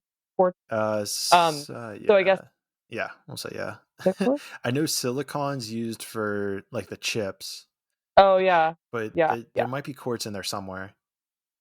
Either way, like, minerals harvested the from the earth. Sure. So, I guess you could say that there is, like, technically a consciousness to it, but I don't know. I just don't feel like it's the same as, like, something that's actually alive and, like, like a blade of grass or a butterfly or something that is in touch and in tune with nature and has a cycle. Because this phone, if I have an old phone in my drawer and it's just still there, it doesn't need anything, it doesn't need water or sunlight or even a charge to like exist. So I don't know if that can really like, yeah, Well, I mean, maybe have at a some point, frequency. do you feel like there's going to be like rights for? Well, there was a really good movie that was in this realm. It had who was the Osmic kid? It had Chris Tucker was in it. It had the Osmic kid. Um, I'm butchering it, but there was some movie that was like about like, is there at any level that we give like rights to AI or artificial intelligence? Because if it's able to, let's say, replicate human behavior and emotions, like at some level, it might become indiscernible from humans, like from people. So like at some place on the ballot, there's probably going to be people arguing that like robots should get like rights in some sense, right? I mean, yeah, but that, you know, humans don't even have rights in some places in the world. Like, we're It's kind of true. putting the cart before the horse, in my opinion, with that whole thing. I mean, it's absolutely, I'm sure, going to happen. Because if you can think about it, it's absolutely a possibility. But yeah, like there's, yeah, people are fighting over that stuff right now. I think we need to be the main one here I'm looking at is this whole credit system, and we need to fight this. Yeah, right. We want to talk about robot rights when somebody can't even We're buy losing our it. own rights. It's like Yeah, we can right. Is the robot. robot going to buy the land before me? Probably. Does no wrong. uh, oh, here I finally got it. The first episode of the third season in Netflix. Uh, First episode of the third. yeah, stars a woman who has Cool. fallen victim to the evils of a social credit score. Yeah, so season 3, episode Hmm. 1 is what I'm. Yeah, it even has like some delicious commentary on Instagram and like how fake everything is on there. Uh, Like in like the very first scene, I think. yeah. That episode is fantastic. And if you guys haven't seen it, then you guys should Which watch one are it. you talking about? This one? Oh, That this one that one? you're Oh, talking okay. about. Uh, Yeah. man, I want to tell you the ending. The ending is so like, it's so perfect too. It makes you realize like, uh, can I ruin it? Oh my goodness. No, don't ruin it. All No right. spoilers. All right. I mean, it's your show, so actually do whatever you want. No, it's cool. Just put me on mute. um, yeah. uh, Fast forward like 30 seconds. it comes all like the ending, like it brings it all together, and you're like, okay, this makes sense why we should not go this direction. I'll leave it at that. Hmm. I'll leave it at that. Yeah. I recently, like within the last year, read 1984 for the first time.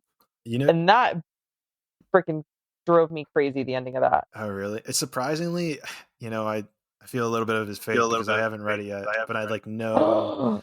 I'm so glad I didn't say what happened because you must Okay. read it. All right. Must. All right. Well, I'll throw Must. that up higher on the list. I think I have a credit on Audible. I'll have to use that. It's fantastic. And it's not like I liked it because it's a change from what I normally read because I'm usually always reading nonfiction. So it's nice to like read a story, you know?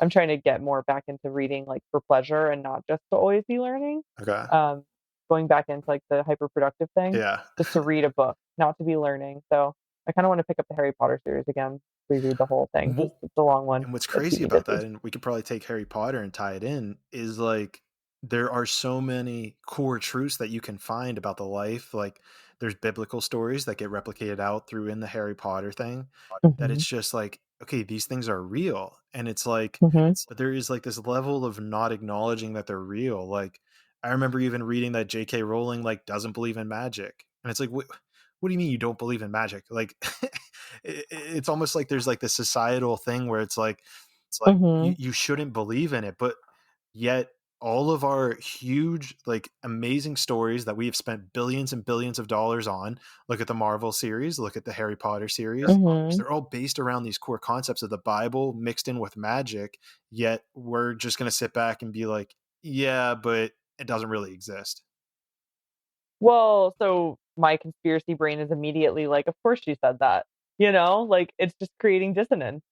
Why would you write basically you 7 books, like volumes you've written on magic and these deep spiritual things, you know, good and evil is the main takeaway in this whole series. And I don't believe that for a second, unless it wasn't even written by her, because that actually I've never heard anywhere, but who knows? You Should I know, verify apparently it? she wrote that book on what, bar napkins at a cafe or something. Really? She started writing Harry Potter as a story. Yeah, she's like struggling poor single mom and then just like became this millionaire author overnight with these deep, insightful books. Like where does that come from? Like how do you not explain that through magic? Like, oh, I just Right. And if you don't randomly. believe in magic or channeling, then like how did you download that information into your brain to write? Okay, so this first quote says that she said, "I believe in God, not magic," which, Hmm. I mean, maybe there's a Okay. slight difference there, Same but thing. maybe that's just like a. All right, now yeah, there's just too much weird stuff here. I'm not going to find an Maybe she answer. said that because a bunch of Christian moms weren't letting their kids read that book because they said it was from the devil. Uh, well, that's another crazy thing. There's a war on books that's like perpetually going on. Like I wonder if Harry Potter's finally made that list where it's like we're not going to allow this into schools to, expand the mind in that right. Yeah. I mean, Don't know. I was actually walking on my walk earlier, and there's so many little free libraries throughout San Diego. And if you don't know what those are, for those of you listening, because they did not have those in Florida. Basically, it's just like a little box with a little door, and people just put books in there that they aren't reading anymore. And it's just a little free library. And I was thinking about how amazing that is, that there's books everywhere. There's just always something to learn and read and I consume. saw that in Pittsburgh recently. I was so Cool. shocked. I was like, "Oh my gosh, like this is the coolest thing in the world." Like, Yeah. yeah. I think there's like 4 in my neighborhood. Yeah, it's like take one, leave one kind of thing. It's like, Yep. yeah. Mhm. I love it. It's such a great idea. Yeah. Yeah.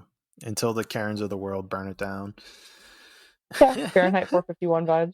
Is that another book? Oh my I've heard of it. goodness, you've gotta put that on your list. Ray Bradbury. Let me Yeah, look it up. about burning books, There's basically. another for Fahrenheit 451. I remember that. But there's another book that I read. Probably the only nonfiction book I read, but it like pertained it to like spirituality was wow, I can't believe I'm blanking now. It's about this kid who like goes on like this whole journey of self-discovery, goes to Egypt. The Alchemist? That's it. Yep. The Alchemist. That book rocks. Yeah. That one broke my mind. That book is fantastic. It's one of those books. My mom is reading that book right now, and I was like, "Yes, that's Yeah. awesome. The It's win." one of those books where you like you read like what this kid goes through and you're like, holy shit, like I know like I've experienced something like that. And it's so crazy to me how Yeah. it's just like there's these so many truths in like these nonfiction things, and you're just like it resonates at like this soul level of just like, Oh, okay, this totally. isn't true, but it is true, you know? Oh, like The Hobbit and The Lord of the Rings, it's the classic hero's journey where you go and you're at home and you're not happy, so you go on this grand adventure only to realize that everything you ever wanted was home where you were in the first place. And that's the story of Abraham, right? In the Bible? Mhm. Where he like leaves I and think so. then he like leaves his house at the age of like 60 or something or 80, and then God like basically throws all this shit on him, like he's like kill his own son or something, and then like he gets attacked, his wife like almost gets raped, and then like it's just hell, but then he realizes like he Crazy. needed to do that in order to like live almost, or like to experience the world like he Yeah. experienced. Yeah, and sometimes you just need to go through hell to appreciate where you were before and, like, what you have access to on the daily. Like, you are traveling a lot right now, and I'm sure I thought about this when you were talking about your morning routine, and I was thinking about, like, that you are not in, like, the same place all the time, but so you having, like, these same practices every morning probably gives you, like, a grounded sense of home just, like, in yourself of, like, where you are, like, some consistency even though, like, you stay on the road all the Yeah, time. that's a good point. Yeah, being able to do those same thing, it brings that level of appreciation. Yeah, I get what you're saying. It's hard to articulate. Mhm. Yeah, right. Yeah. Yeah, I think that that's interesting that you are consistent with your morning routine. You wake up, you're grateful, you meditate, you stretch, you do your thing.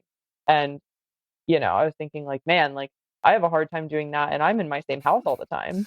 And then I was like, oh, well, he's not in the same house all the time, so maybe he needs that to have some sense of stability while you're traveling it's and interesting because, and this is reminding me of whenever you were talking about how sometimes you like won't read. Like sometimes I won't do it on purpose. Like it's just like mm, it feels like I shouldn't do it almost. Not that I shouldn't do it, but I need to not do it to remember that I need to do it almost. And it's like, yeah. yeah, it's like this level of it's like almost stopping before burnout kind of thing. Mhm. It's like I don't want to push it. Like I don't want to be in a place where I'm like forcing myself, and this kind of touches on that hustle culture conversation we had. Which Mhm. like I don't want to be in this place where I'm like, you have to meditate every single morning and every single night, like before bed. It's like, And like have a super regimented structure even if you're not yeah, because I feeling it. would, Because then you're not listening yeah, to yourself. exactly. Yeah. It's like, Ooh, continue. What yeah, you're I gonna mean, that say? was pretty much it. Yeah. Um, I am subscribed to, her name on Instagram, Slow Down Farmstead, and she rocks. She's a Canadian homesteader, and, she sends out these, like, really beautiful essays, like, once or twice a week, and one of them was on, like, technology. So, uh, biohacking technology, and the part that I thought about was the Aura Ring. So, I don't know if you're familiar with the Aura I've Ring. I heard of think it's it, but I know it's a spiritual yeah, thing. it's like a sleep tracker. Oh. Well, no, no, no. This is a sleep Oh. tracker. It's like ORA or something. It's not like your Oh, aura. okay. But it's called the Aura Ring, which is funny. But so she was talking about how she was having trouble sleeping and how she was wearing this Aura Ring um, at night. And so I'm sure that EMFs were not great coming from that because it's a Bluetooth device and it's whatever. But the main takeaway that I got, so she was talking about how she would sleep and then she'd wake up and have this ring tell her how she slept. And so she said that, she would wake up feeling like she got a great night's sleep and whatever. And the ring would be like, oh, like you slept horribly last night. Like you should take it easy today. And then if she felt like she got really poor sleep, some days the ring would be like, "Oh, like you slept fantastic. Like you should put in a really hard workout today." And she's like, "I'm literally like outsourcing my intuition to this device and I'm second guessing what I'm actually even feeling and how do I feel? Like I don't need a ring to tell me if I slept well or not. Like I just need to get in touch with myself and feel it." It's beautiful because that makes me think Yeah. about how I've always kind of started looking at science. I talked about this on my episode, maybe after you. It might have been the episode I did right after you were first on. Mhm. And I remember, like, I remember what was it that was the chain of events? Oh, my buddy was telling me how like he would get a chip placed in him, and I was like, "Oh, that's crazy." Blah blah blah. I would never do that. Like, and then I caught myself because I was like, I would never do that. But then the next thought that came into me was, well, I would do that if they were able to tell me like how many proteins, grams of carbs, like I needed to eat at a certain time. That's a cool thought. But then it brings it back to what you just said, where, and this is something that I've actually kind of done with my diet recently, is take more of an intuitive approach and not to be so regimented about like, okay, only meat, only this, only that. It's like, just trust yourself intuitively. Like, what does it feel if you eat ice cream? Mhm. Oh, well, that feels bad. Like, let's not eat that much. We can have a Yeah, little bit, but not too right. much.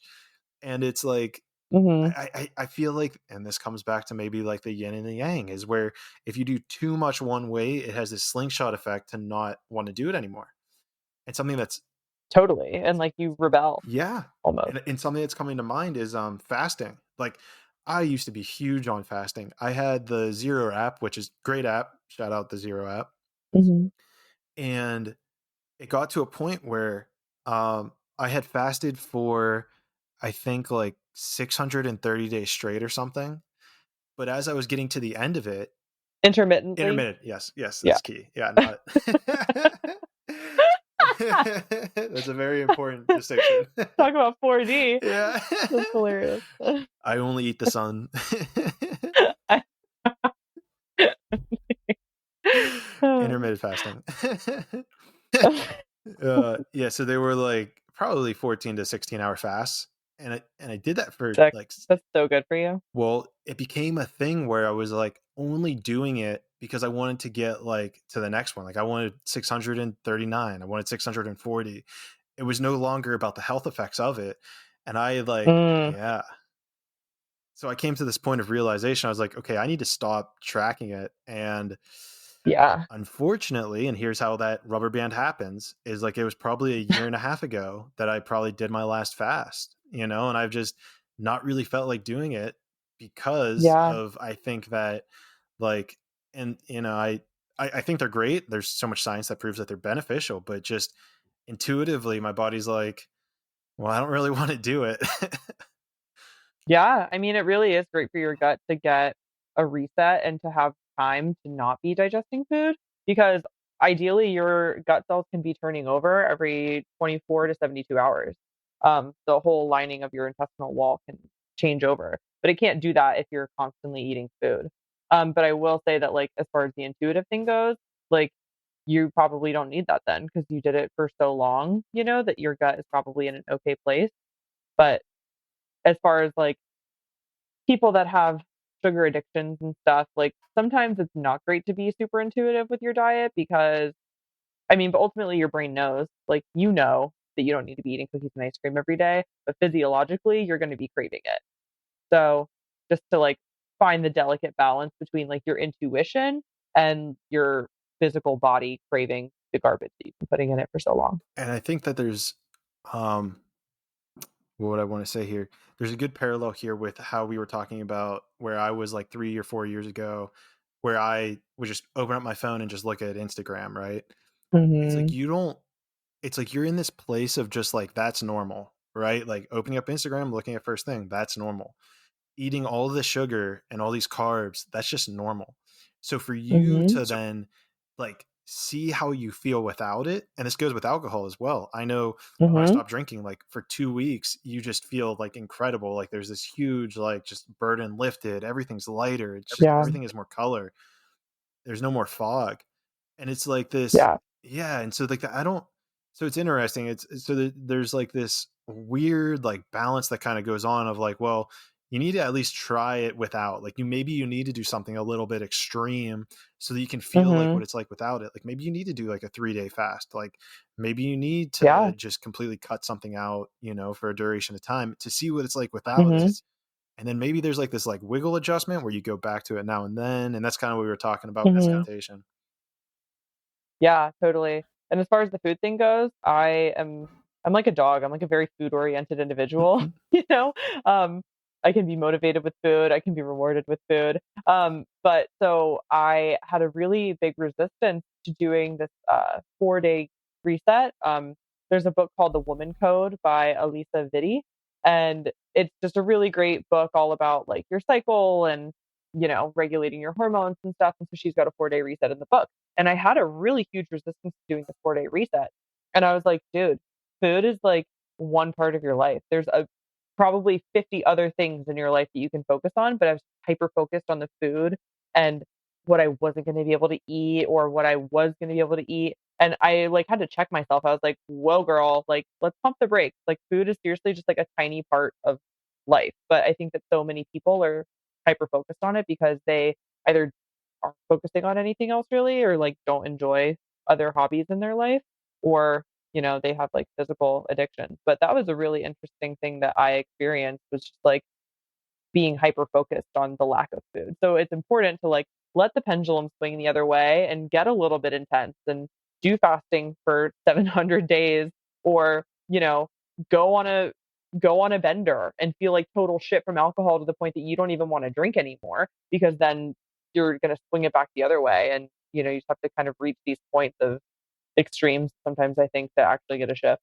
Yeah, because that's certainly something I even experienced when I like, let's say, started to wean off alcohol. Like I know between Mhm. the ages of like, when I got to college at 18 to 25, I realized I was like, oh shit, like I hadn't gone like a weekend without drinking or a week without drinking. It's so Mhm. funny because like internally you're like, oh, like, I'm not addicted. I'm not addicted. And having that realization, I was like, Yeah. all right, prove it. Like if you're not doing it, Mhm. go 30 days.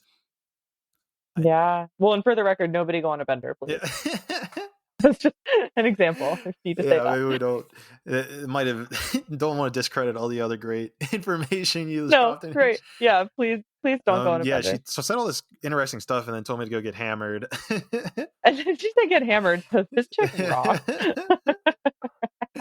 No, I went out recently and I we were all at like this fun tiki bar and I just asked the bartender, I was like, can you just make like a soda water, but like can you make it fun? Can you put the umbrellas in it and can you do the garnish? And they did, and it was fun. So it's just like a participatory thing as well, I I think, remember that. when people aren't always on the same level. So yeah. Yeah. Yeah, I posted it. And that's interesting too because that's funny you say that. Actually, I'm thinking about this now, and I think that picture actually inspired me to actually order soda water more consistently because they'll still put a lime in it, and so it like looks Yeah, like you're like still kind of there, you're still drinking, but it's like this is this like exactly. subtle like Or even like, yeah. yeah, I mean, as a female, I love drinking things out of a wine glass. So I'll be like, hey, can I get soda water, but like in a wine glass? I know this is really annoying. I get it. But non-alcoholic beers are a great option too. But that's just like a lot of calories and, just kind of makes me feel full and bloated. They're starting to get pretty good. I've Oh, athletic brewing yeah. is a great one. Oh, I love Athletic. So good. I'm a big fan. I know the sales rep for like the San Francisco area. Oh, sick. Yeah, Yeah, he's a I cool I dude. was working. Did you say he's cool dude? Yeah, cool dude. Yeah. I was working brunch yesterday, and there was, 2 guys, and they literally crushed 6 non-alcoholic beers between the 2 of them and, like, 4 mocktails. They weren't drinking at all, and I was just like, "Yes, you can still go out and have fun without alcohol." And that was the message, that me and everybody needed behind the bar, because I've definitely been drinking several times a week, and so I'm cutting that out because Good for I just you. needed, yeah, need to cut it out. There is this interesting thing that occurs, and this kind of ties back to consciousness whenever Mhm. you go out with people who are drinking and you're not drinking. There becomes like this level of disconnect at a certain point where like Yeah. either they start to get too drunk or something, and you kind of get like this just like this like This "why sluggish am I here" feeling. feeling. Yeah, like this feeling of like all right, I think it's my time to go home. Mhm. But there's power in that, and, as we were talking about not drinking and all that kind of stuff, like, just finding friends that don't just wanna drink, you know? It sounds simple, but sometimes it's more difficult said than done. But I recently started rock climbing. I joined a rock climbing gym, and I've made like 3 or 4 new friends, and so we'll text each other and we'll go climb together, and it's just like a really healthy, fun, cool thing that Good is, for you. yeah, just different. So it's like putting yourself in different situations so that you can meet people that are aligned with what you wanna do, even if it means going alone and being kind of nervous. And there's a something to be said there for like the consciousness and perspective, because I know whenever I stopped drinking, like there was a level of me that was like, wait, how am I going to have friends? I was like, wait, how am I going to like find a girl to, like Yeah, date? Like, and to me, it was like this, like, whoa, like my world around alcohol was just so shaped around the bars. Like, friends, you go, like, what am I going to do if I'm not drinking? And it's right. like that can be scary for people to stop just because of having that knowledge of like, wait, I have identified everything in my life, like where all my relationships Yeah, happen, where I spend my money, where I spend my free time. And so to like just break that mold and be like, wait, there's like I'm missing something here. And yeah, one of my and buddies, it becomes like a James, habit. yeah, oh yeah, and one of my buddies, James, I like he lives in San Diego, and I I remember talking to him about it, like, dude, like I need some help, man. Like I've just realized, like, having this epiphany because he doesn't drink, and I was like, dude, like, what do you do? Like, what do you do when you don't drink? What do you do? Yeah, like, how do you meet people? Like, Right, seriously. yeah, and Yeah, so but it's an interesting perspective shift. yeah, totally. Well, and I'm sure it's like, you just don't drink. You can still go Yeah, out, you can still be at the bars and still have fun, but you just don't drink. you find other stuff to do. You go rock Yeah, climbing. Yeah. yeah, exactly. Which is crazy in its own rights because I've seen, and this comes back to, and we can tie this into a consciousness perspective Mhm, where, taking that framework of how there's these similarities in the Bible, in Marvel characters, in Harry Potter, in The Hobbit. mhm. I've seen so many similarities between jujitsu and rock climbing from Mm. like the way you place your body, how, you need to move things in different areas. You Like have to be when I aware went of with so much. yeah, yeah. When I went with my buddy, he would like start saying things like, "Oh, you do this in this situation or that in this situation." I'm like, "Damn, like there's a parallel there with jujitsu." Like it was Yeah. legit. Like the first, I think like 3 days we went, I was like, I probably 50 times I probably said, "Oh, that's similar in jujitsu when blah blah blah." Wow, that's really interesting. Yeah, like I just recently started, and so I'm still learning, like, the proper body positioning, but it's just really cool to it's a puzzle, first of all, and it's like a physical puzzle. Like, you have to figure out how to do it. Like, I did this climb the other day, and it was these like teeny little crimpy things, and my forearms were just burning because it's movements that I'm not used to making.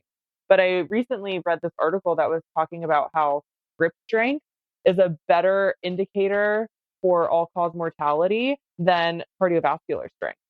So being able to just like grip something or hold on to something, being able to hang from a pull-up bar for 5 minutes is a better indicator for your overall well-being than like running on a treadmill and testing your heart rate, which is, I think, super, super. I don't know the deep science about it, but Yeah, that is fascinating. yeah, it's cool. But So it's yeah, going back to like the mental puzzle and how it's probably similar to jujitsu, it's just yep. yeah, it's But just super cool. the analogy with jujitsu is that it's a chest with your body, you know? Yeah. So you're even echoing it right there when you say it's a puzzle with your body. Oh, 1,000%. And it's like you just want to keep going and get better at it, but then your body is just like, all right, I can't do this anymore. Like you have to take a day off, and it's like I don't want to. I Yeah. really want to get that climb. I really want to finish my project. Yeah. Yeah.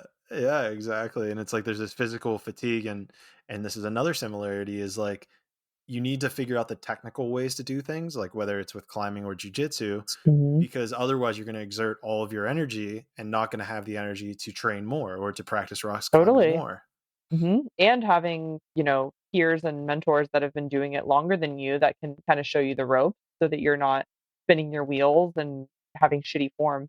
Because it takes way longer to train out bad form than it does to put it in initially, as far as exercises going. Takes longer to train out bad form. Yeah, I think Yeah. it takes like 3 times more repetitions to correct an improper neurological response. So say that you've like horrible deadlift form.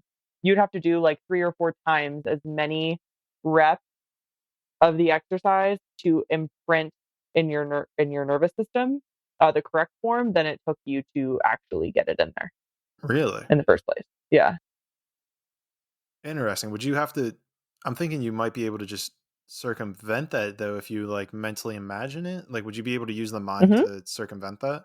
Yeah, totally. Dr. Joe Dispenza talks about in, the book Becoming Supernatural, like, how those people they, like, put somebody in a cast and had them envision, like, doing bicep curls, and they had muscular gain Oh, even though they right. were in a cast. Right.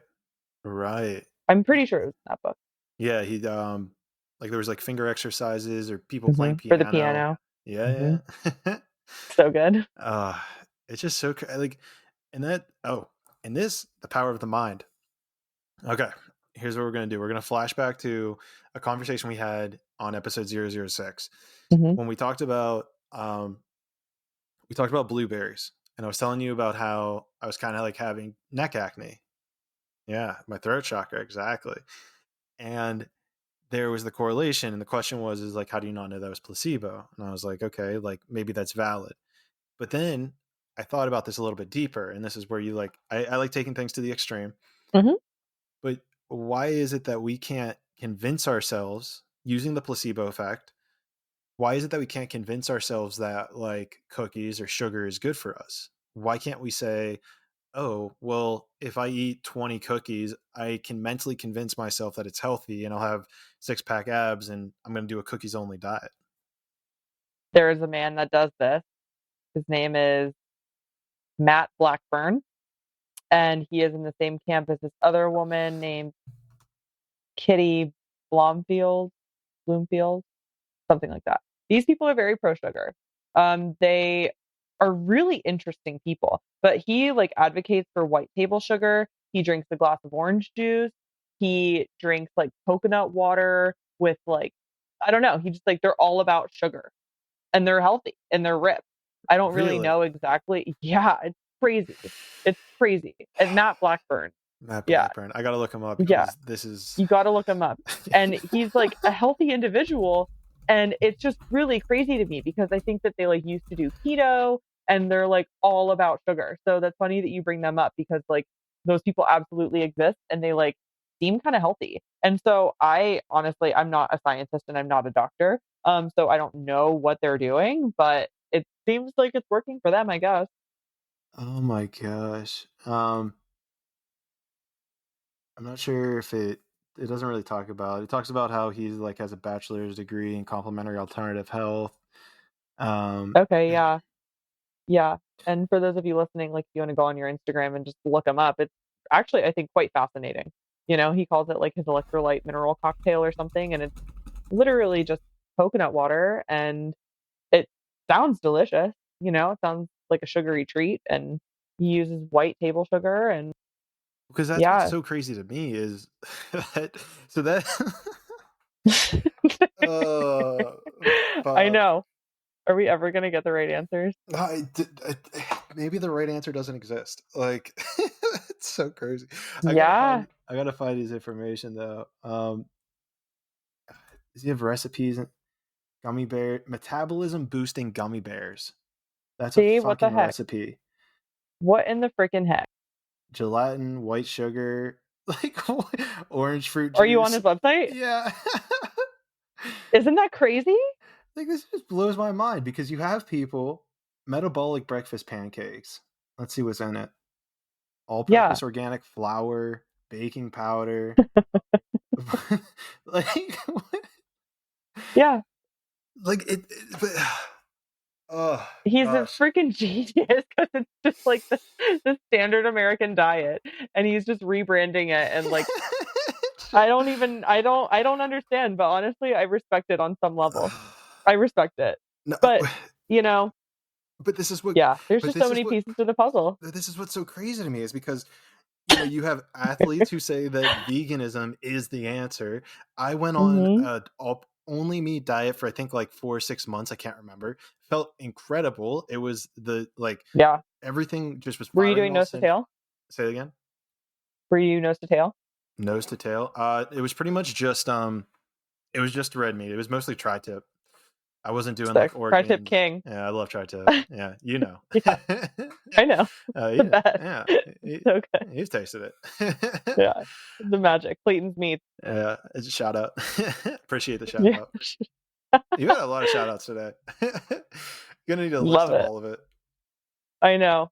Sorry. No, don't apologize. It's great information. But but shit, like I find it Yeah, crazy so because when I was like thinking about this, I was like, oh, when Hannah comes back on, I'm bringing this up. And here you go. You're like, oh, well, yeah, that exists too. You can just have a sugar only diet and you can be healthy. Like, yeah, I ah, mean, who knows what it's gonna look like in the long term, and I would really love to see, how they look in 5 or 10 years, but apparently they were down bad from, like, the current healthy diets, but also, like, there you can do too much, like we were just saying. But, I mean, I think that obviously you know me, and I think that animal-based is the way to go. But humans we're beautiful adapters. We can really adapt to any environment, and our bodies are very resilient until it gets to the point where they can't be. And then we have symptoms, and those are just signals from your body that something's not working, you know?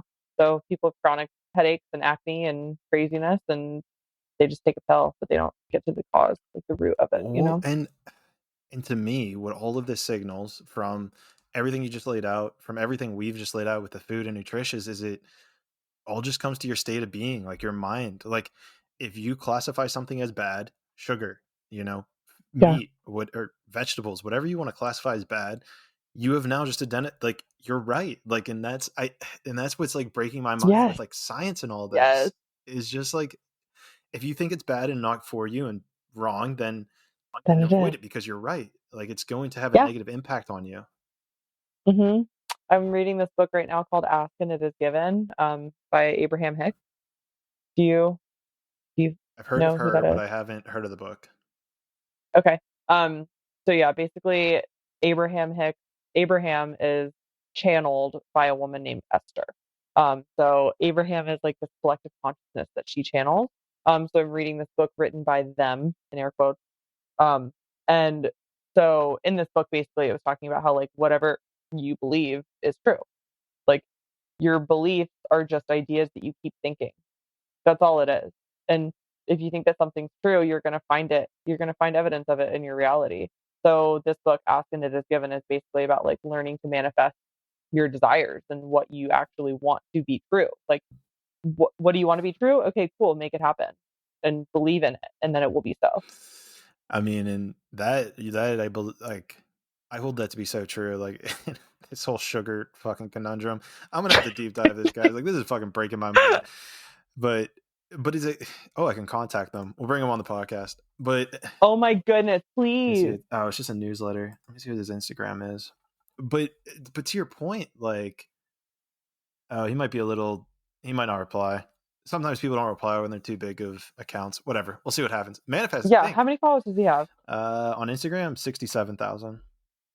Yeah, I'm one of them. And one it says it right here. Yeah, it's so interesting. But like, getting back to the concept of like what you believe is going to become reality. Like Mhm. I see that just everywhere. It's so wild, and it really comes to question like how much of it is projection and how much of it is actually the truth of like what's going on. And I've Yeah. seen it echoed like with my parents. I see it being echoed with like other people, like the idea of like I knew that was going to happen. Like I, I don't know. Like here's an example. This morning I went to jujitsu and I took my mom's car, and a thought I had was is like, oh, I never like officially told her I was taking the car, but we discussed jujitsu. So it was like, oh, she's probably gonna like think her car was stolen. Didn't think anything about it other than that. Until later Did you tonight. text her? Was that? Did you, like, text her? Well, it was like early in the morning. I knew I was gonna be back. I didn't like think Okay. about it. And then I come back in the night, and like, she went to work or whatever. And what happened? Oh, we were walking our dog, and like halfway through the walk, she's like, oh, the funniest thing happened this morning. And I'm like, what? She's like, well, when I took the dog out for a walk this morning, I saw that my car was gone. And like I had this like rush of panic. I thought someone stole it. And then I saw like the tire marks were moving out. So like, it did, I knew it wasn't like fully stolen. She was like, and then I remembered you going to jujitsu, but I wasn't sure if like you went. She was like, so I thought for a second that my car was stolen. And I'm just like, shit. uh, That's so crazy. so like the question becomes, did I create that by thinking that before it actually happening? Was I so in tune with my mom or the energy of like, you know Mhm. what I mean? Because I told her the night before that like I would be back before like she needed to go to work at like 10 or something. I was like, I know I'll be back before then. But that action of her actually like believing that the car was stolen, like And the fact that she said something to you about it, that she remembered to say something. But it's like when you pick up your phone to, like, call your friend and they're calling you, or you go to text somebody that you were just thinking about and they texted you. It's just yeah. I'm trying to stop saying that it's, like, crazy or, like, that, "Oh my god, that's so weird," but it's just, like, aligned and it's perfect, Yeah. actually. Yeah. I think it's a pure evidence of being aligned with like and this is where it comes back to consciousness. It's a signal of pure alignment, I think, between who you are and that you're like speaking your truth to the best of your Mhm. ability because I think that it unlocks like this level of like telepathy or clairvoyance or Totally. clairsentience. And so you Mhm. get access to this like alternate dimension of shit that's Totally. happening.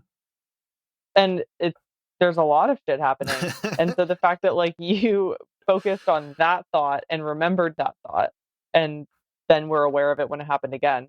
I was, I was walking recently and I was looking in a clover patch. Like, I was, like, walking and I was, like, looking for a four-leaf clover, like, casually looking for a four-leaf clover. Didn't see one, that's fine, kept walking, and this man turns the corner and he had a four-leaf clover on his shirt. That was the only thing on his shirt. And I was just like, "Seek and ye shall find, but it won't always be where you want it to be." It's so That crazy. was blew my mind. I was just like, "Whoa, okay, Uh, cool. I get it. I get it. it's I'm listening." I'm tuned in. Yeah, it's like this. It's like the universe has some way of like it'll like show you. It's like it's gonna come in a weird way that you're not ready for. Mhm. Almost, it's like it'll show up when you're ready, but you gotta like let go of it being ready. And it's reminding me of Yeah. whenever I came to San Diego in December and we went for that walk, and we were Mhm. talking about the yin yang symbol. Yeah, and it wasn't. Yeah. That was so crazy. Yeah, it wasn't like 5 minutes after starting that conversation that it just, like, popped up on a random tent. What was it? Like it was a tent that was, like, in the middle of the beach almost or something? Like, it Yeah, so we were walking, we started talking about yin yang for some reason, I'm not even exactly sure why, and then we were just kept walking, and there was this random, like, just pop-up tent that had a yin yang, and they were selling, like, incense or, like, Palo Santo or and something. It was just completely crazy. No, it was a it was lie. like 8 a.m. at on, like, a Tuesday or something like that. It wasn't even Yeah, right. Yeah, yeah, in the middle of the boardwalk. It wasn't even like there so was other insane. shops around. It was just that. Yeah, because it wasn't even down, like, by Belmont Park or No. anything, like, where there would be tents. Yeah. Yeah, that was nuts. But just one instance of Yeah. just, like, being in alignment, and that stuff, I guess, just happens more and more, and then people just start to expect it, and I think that that's the point that I wanna get to, is just expecting the cool shit and expecting the goodness and the Yeah. things to flow, you I know? noticed 'Cause recently. I put this in a podcast or like one of my catch up with Clayton's is that Mhm. I think like once you start doing like good things for people, you start getting more opportunity to do good things for people. Like that's Mhm. something that's like shown real strong in my life recently, Yeah. which is Like, in what way? um it could be small things to a big thing. Like off the top of my head, it was when I was back in San Diego, like finding someone's phone, taking it to like, up to the front desk, or helping Mhm. someone carry something, or somebody dropped something so you need to help them pick it up, or Yeah. um I It just feels nice. yeah, it does too. It Yeah. feels good, and it's I just was like, yeah. I was out to eat recently, and I'm eating my stuff, and there was this super old lady that came in with, I think it was, like, her son or something, and so she just, like, kinda gets in, she just, like, sits down at the table real slow, like, she's an old person, she's not anyway. So, they were talking about their order or whatever, I guess, and he had gone inside to order, and she, like, said his name a couple of times, and he didn't hear her. And so, like, I'm seeing this go down, and so I, like, went inside and I was like, "Hey, like, your friend outside, like, is asking for is asking for you." And he was like, "Oh my gosh, thank you so much." And she was like, "Thank you seriously so much." And it's just like, yeah, like, when you witness things like where an older person needs help, or I was getting on an airplane and some lady has a baby strapped to her chest and she's got 10 bags everywhere. And I was like, "Do you want me to put this suitcase up for you?" She's like, "Please." She didn't even say like thank you or anything. She's just like, "Yeah, like, I need you to put that up for me right now." Like, Yeah. I'm at the end of my rope. And the girl behind me is like, "Yeah, that was so nice." And it's just like, well, that's just being a person, and the opportunities will continue to present themselves if you act accordingly in the moments where you know that you should be doing well. I truly believe that. It Yeah. just like has this ripple effect across everyone else. Like you probably inspired other people to now like make those little Mhm. helping, gestures. Yeah, totally. And it's like you don't even want recognition. It's just knowing that you're doing the right thing It and feels having good. integrity. It's Yeah. weird, and I mean there's a level of it, and this is partially my ego talking, but there's like this weird like it feels good, but then I know good things are going to come because I did this, and it's like there's like this belief that, when you give, the universe gives you like sevenfold back, and it's like Yeah. it's My so mom always says double for your trouble. yeah. Is that a Yeah. saying your mom says? That's what my mom says. Yeah. Okay. She's like, "I'm gonna get double for my trouble." And she freaking does. Yeah. It's crazy. It's so Yeah. wild. Yeah. But it comes to you like when you need it the most. It's like, when you need something, that's when it will be provided to you. It's not Mhm. you don't need like and this was something that I always kind of got into trouble with, I think mentally, is like always trying to like even the balance sheet like right away. Like if a friend of mine got an Uber, like I would want to Venmo them even if it was like $5. Like, no, I'm gonna Venmo you so I Mhm. don't owe you something. And it Totally. almost like takes away from that mysticism. It's like, nah, dude, just let him buy this Uber for you. You'll do something else for somebody else like down the road. True. Yeah. Right. Well, especially, like, if you talk about it and they're like, "No, you're good." But see, And that still felt weird with me. Like I was like, well, so then no. why aren't you allowing yourself to receive a gift? Oh, well, yeah, that was yeah, that was Yeah. the issue. Yeah. Like, Yeah, let yourself receive the gift. yeah, you can't receive if you don't let You're yourself worthy of an receive. Uber ride, Yeah. Clayton. It's fine. No, and I'm Uh, saying that from experience because I totally struggle with that same exact stuff. it's It's just crazy. like, just let let things happen for you. It's okay. Doesn't always have to be a struggle. Well, and yeah, and this kind of gets into the perception of money and like wealth, which let's talk about it because I think this touches on Mhm. consciousness really well. Is like the value of something is perceived by the beholder. And I know there was a website that did this really well where it was along the lines of like, I mean, you could look at Craigslist, for instance, but if you just give away something for free, like somebody else wants it, right? Or Mhm. people will pay you for stuff that you no longer want. Like if I'm no longer using Yeah. something, I could very easily take it to Goodwill and they'll give me 10 cents for it, right? Which is more money than I had before. Right. And so, even the idea of value and money, it's like $1 to me doesn't mean $1 to you. It doesn't mean $1 to another person. Like we've Mhm. tried to articulate what $1 is worth, but it's different for everybody else. Like Yeah. you can even expand that to like a book or something where, I would pay $20 for a book that you wouldn't pay. You'd be like, that's overpriced for that book. Oh, 1,000%. And you can see that with Yeah, it art depends. for sure. Oh, totally. And so What are your thoughts on NFTs? I think that they're the future. You do? Yeah. We can get Interesting. into that, but let's No, but let's stick with this yeah, for right now. Yeah. yeah. We can definitely do an NFT conversation, but um where this comes into the whole like consciousness realm and wealth consciousness is, say this person buys me that $5 Uber, right? Mhm. My mindset was, oh, now I owe that person $5.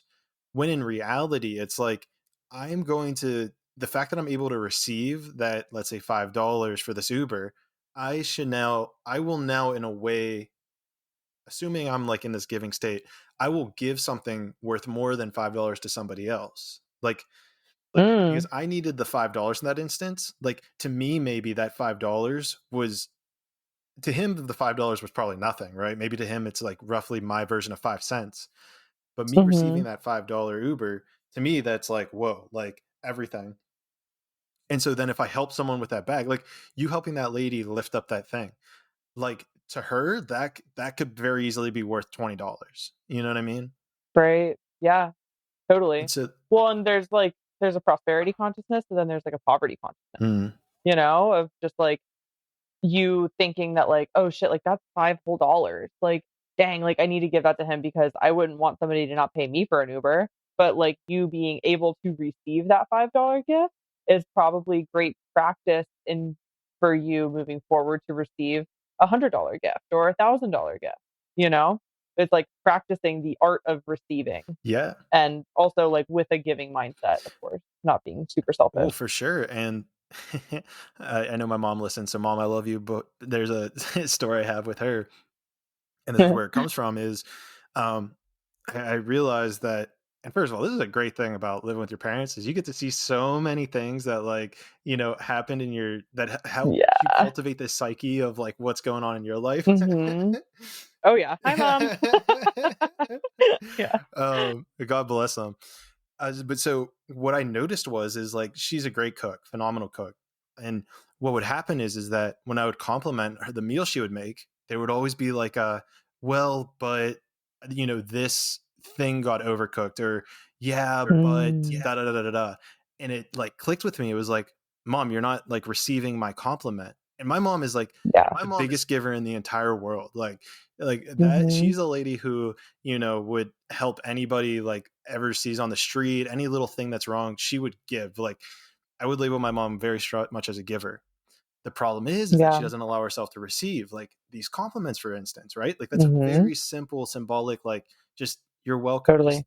instead, it's I can see that layer of like blocking the receiving. It's like, oh, but I overcooked this or Mhm. overdid that, and it's like this level of like self judgment, I guess. But And, like, self-deprecation. Yeah. yeah, and so how are you ever supposed to receive if you're constantly blocking when the universe is trying to give to you? Totally. Mhm. Females do that all the time, I'll be like, "Hey, like, that's a really cute shirt," or somebody will compliment mine, and I'll be like, "Oh, it was only $5." And it's like, that literally doesn't have anything to do with the fact that they just complimented Yeah. you. But why are you trying to, like, lessen what And so one of my friends called me out. She's like, "Don't deflect my compliment." Like, I was like, "Thank you." And then I'm like, "Are you just complimenting me for me to say thank you?" Like, where does it end? Oh, that's too Uh, funny. Yeah, I mean that's the core essence of it is like just the littlest things like you can receive, and it has like this yeah. like transpiring effect, right? Like I mean there's so many examples that I can think of, but there's the reason you're not receiving what you want is because you're not allowing you to receive like the little things. Yeah. So I listened to, this his pastor, Michael Todd, and, it's called Transformation Church, and he just finished a series that was basically called, like, "Here is Holy." Like, right here and right now, this is where all of the magic happens, and when you're worried about being there, you aren't able to receive here. You're not able to learn the lessons that you're needing to learn here. You're not able to get the blessings that you need here in order to get there. Like when you're focused on there, you're not here. And, obviously it's like kind of like the power of now stuff too. But it's just really interesting of just like, yeah, like you need to learn how to receive a $5 gift before you can learn to receive a $1,000 gift or $1 million gift. Right. It's like you have to be here and do your work now where you are instead of always worrying about the next place. And something that's kind of coming through that ties to this is you brought up poverty consciousness. And I started thinking about this pretty deep. And what I got to was, you know, poverty consciousness isn't just like based on your bank account. So for example, No, people in poverty consciousness can have billions of dollars stored up in wealth. What happens is that the there's like a duality effect, I believe, that happens in this poverty consciousness or scarcity mindset where you can have billions of dollars, look at banks for instance, and yet still believe that you need to have more. And this is maybe that's Gary this is Vee. whoa, maybe. But Yeah, but continue with yeah. your thought. um but for well I well maybe I'll just leave it at that. But like for But like I noticed this because I know back in, and this touches on your crypto and NFT stuff, is that whenever this is probably 2 years ago, it was like a chief level officer of JP Morgan went on and said like Bitcoin's a scam, Bitcoin's terrible, it's awful, blah blah blah, and like it dropped 20% like within the next week.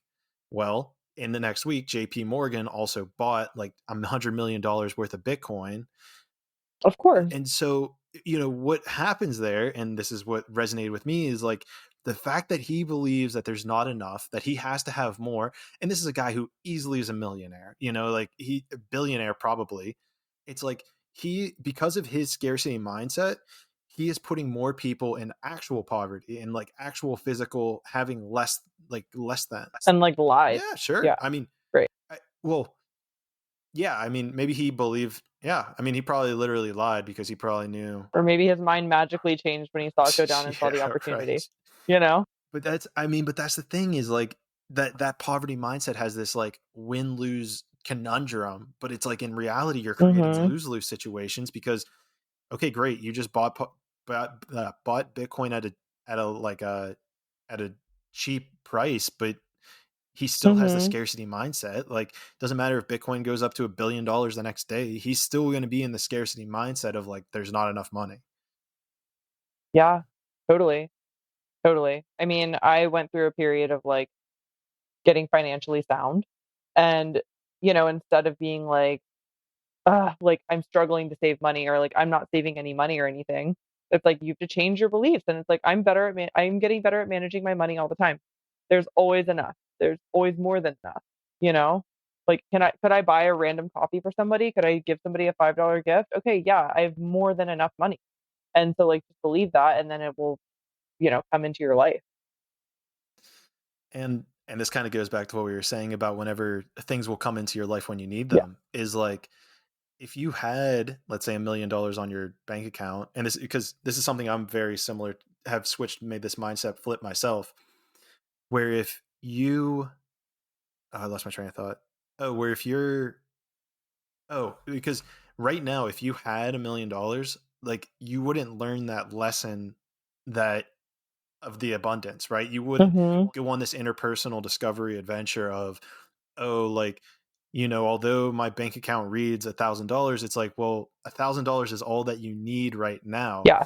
If you keep giving and going through this process, the universe is going to give you in other ways than monetary value, like whether it's knowledge, which will perpetuate itself throughout the course of Mhm. time and go to an exponential rate. But regardless, the point is that that the fact of thinking that only having $1,000 is in scarcity, it's not. You need value coming into your life in maybe different Mhm. aspects, or you're blocking, or there's lessons you need to learn Yeah. that will then open that up in order for you to enjoy life and enjoy it in a more sustainable way, as opposed to like these NFL or NBA players who get millions of dollars Yeah. and then go broke in 5-10 years because Yeah. they don't know how to manage their money. Yeah, I heard somebody talking recently that, like, there was an NFL player that got their money, like, their payment for the year or whatever in Bitcoin, and then the market Hmm. tanked. So he got, like, I think 30 grand or something was the equivalent of how much he actually Oh, got paid for the really? season because like he put it into Bitcoin and then Bitcoin went down, which I just thought was like kind of hilarious. But also like Uh, cool. I mean, if you really believe in something, then do it. yeah. Yeah, I think he probably messed up with his structuring of that. a He thousand shouldn't have. percent. Yeah. But it's like if you stay in the like if it wasn't his first season, so I'm sure he's like already a millionaire. So it's Yeah. probably marginal at that point. Which again, it's like your perspective. Like if you're already a millionaire and you lose $1 million, like it doesn't really matter to you. But if it's like your first million and like you lose everything, then like yeah, you're kind of screwed. I mean, it's just, I guess there's a level of a lesson that you need to learn, is the way I guess Hmm. I would look at it personally. Yeah. I read the Daily Stoic every day, and yesterday it was talking about how like you know, everything happens for a reason. And even if it seems like everything is not working out in your favor, maybe it's because somebody else needed it, in that moment, and that like everything, butterfly effect. Yeah, I noticed you've been posting that on your story more frequently now. Yeah, I really like it. And it actually holds me accountable to read it every day. And I think that Oh, people gain I, value from it, even if they don't say well, I anything. thank you. Yeah. Right. Great. I'll put it out there right now. I Yeah, love that thank you. book. Yeah. Thanks. I think you actually posted whatever you posted today. I think resonated with me. I'm gonna go check that out real quick because Yeah. I remember you posted something and I was like, oh my gosh, I'm going through that right now. Hmm. Maybe it was today or yesterday. Yeah. I can't really remember what my story was. Self deception's our enemy. No, I think it was yesterday's where I was like, oh shit, that resonated. Hmm. I don't Gone with know. the wind. For another time, Yeah. just let go. Like a fart in the wind. It's gone. Yeah. uh, so before we wrap it up, is there any other elements of quantum biology that you want to discuss that you're thinking of that you're like, I really need to bring this up, or anything that's fascinating? Um, Not necessarily, and I do just wanna reiterate again that, like, I too am just recently learning about this, like, within the last couple of months, so I'm newly in the rabbit hole. Um, but just some, like, actionable steps that I think would be very beneficial for anyone listening to apply to their life if they would like to. Um, Rise with the sun and look at the sun every single morning. Um, First thing in the morning, as soon as you wake up, go outside, get outside, signal to your body and your circadian rhythm that it is the morning. And following that, at nighttime, when the sun is going down, um, try and watch the sunset if you can. That's always a great way to end the night. But wear some blue light blocking glasses. If the lenses are clear, they are not working. So get some red lens blue light blockers. There's a really cool company called Raw Optics, RA, like sun god. Raw Optics. Nice. He's super cool based on what Instagram says, and he's got some nice ones. They're kind of higher end, but I have some TPs from Amazon too that I can send you a link for if you wanted to throw it in the show notes. Um, Yeah, please do. but so blue light blockers at night, trying not to eat food at night. Eating food in the morning first thing is really great too because your gut has a circadian rhythm as well. So your gut clock, sync that with your circadian clock. Um, Drink water with minerals in it. Purified, clean, good water with minerals. Get in the sun, ground your So, feet. real quick, with is there any validity? I've got a question about light and then Yep. water. Hmm. For water, the pH, I know that was like a big thing going on. Like alkaline water. Yeah, is that I overhyped? Is that actually a thing? Yeah, I could not care less about alkaline water, honestly. I think that it also has potential to maybe be harmful, because you want your stomach to be really acidic. So if you're putting like something super alkaline in it, like that can like mess with the pH of your stomach acid, is something that I've heard, which I think is a valid observation. Um, so you want your stomach to be super acidic, like you don't want it, yeah, Okay. anyway. So and also I think that, like, it's going through your stomach acid, and so is it going to stay alkaline throughout your whole entire system? Who really knows? Is the mitochondria going to be able to use it? Does the mitochondria even care? Right, I know. Right, right, right. And I heard uh, that water can only stay alkaline for, like, 2 or 3 days max. So if you're buying, like, alkaline water in a plastic water bottle, then we've got other things to talk about. I so get water yeah, from a water store. It's like ozonated, reverse osmosis water. And I have a glass 5-gallon jug. So it weighs like 80 pounds when I'm carrying it back into my house, I but was it's gonna say fine. It's super heavy. It's super heavy. it's a good Um, workout. yeah, it's a great workout. But I also have friends that like put in an under the sink thing. So, spring water in a bottle is great. Mineral water, I'm drinking Topo Chico out of a glass bottle. Topo Chico is a little bit higher in sodium, so probably not the best if that's something that you're worried about, but glass is the best. And then I put trace mineral drops into my water to remineralize it. Okay. Um, you can find those online for like $20. And then I think the last question I was curious about, because we briefly talked about like candles. Mhm. If I need to look at something or illuminate something before sunrise or after sunset, would a candle be a good tool to use? Candle's a great tool. Um, and so my friend Corey wears a headlamp, a red LED headlamp. And Okay. so I live in an apartment. He lives in a standing home in Tallahassee. And so he has the luxury of being able to turn off the circuit breaker in his whole house. So there's no ambient blue lights anywhere. So he wears a red headlamp. You don't have to go that far. I would just say switch out your bulbs to incandescent bulbs. Don't have them on a dimmer because again, the flicker rate will be kind of weird. And then I have like a book light for when I'm reading at night, like a anti-blue light book light, you know? So they Cool. sell all sorts of goodies. And then I guess that's the best way to kind of like purge it out, do some grounding if you for some reason have to be like around these lights before you go to bed. Yeah, the grounding I wouldn't necessarily doesn't really have anything to do with like the light situation. But like if you Okay. have to be out in those lights, like just get out of them as soon as possible. Like get in, get out. Like if I'm going out to dinner or something, I often will not wear my red lens blue light blockers just because it's like, enjoy your life, like have fun. But then like as soon as I get in the car, I have them on, Well, and that's you know? probably something that's like a similar thing with like the whole example I had with me waking up in the morning looking at Instagram versus now it's like, write things you're grateful for, meditate, Mhm. stretch. It's now instead it's just like, do one little thing at a time. You don't Do one have to. thing. Yeah. Drops in the bucket add up. And another thing, so if you guys did not change your phone screen to red when we were doing it earlier, I would encourage you to rewind and go back to it.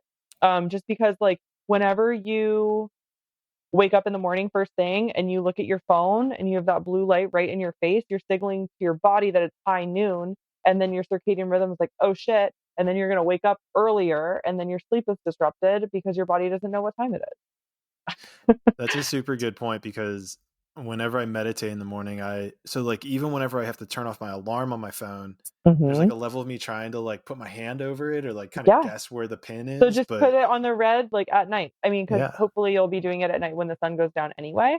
So it'll be red throughout the night, airplane mode at night to stop the cell phone from emitting non-native electromagnetic frequencies while you're sleeping. Um, Unplug the Wi-Fi router if you have access to that. I know that you're staying with people, so it's kinda hard to do. But my Wi-Fi router, the only hookup is in my bedroom, so I have to unplug that, of course, even though gotcha. I'm sure my neighbor is not, but that's okay. You gotta do what you can with where you are and what you have, you know? But so then that way when you wake up in the morning to go on Headspace or whatever your app may be, you're I love it. Hannah, you're a wealth of knowledge. I appreciate you, Clayton. I appreciate you. Thank you for coming on, and we'll have to do it sooner than 20 episodes later. Yeah, definitely. For once we sure. get once we get the PhD in quantum biology. Yeah, I know, right? Yeah, I'll do some more research and then I'll be a little more fluid in my knowledge next time. I mean, it was great, and a lot of it resonated with me. I guess we'll have to see what other people think, but I Yeah, I loved it. It absolutely. was a beautiful I look forward conversation. to it. Yeah, thank you so Cool. much for being on here. Yeah, have fun Conscious in Egypt. monkeys. If thank you. It's going to be life changing. I just feel like I'm going to get so many spiritual downloads and whatnot. It's gonna be So conscious monkeys. If Hannah said anything that resonates with you that you vibed with, I'm going to drop all of her information down in the show notes. Go give her a follow on IG and whatever other way she wants to connect. Yeah. With that being said, let's grow together.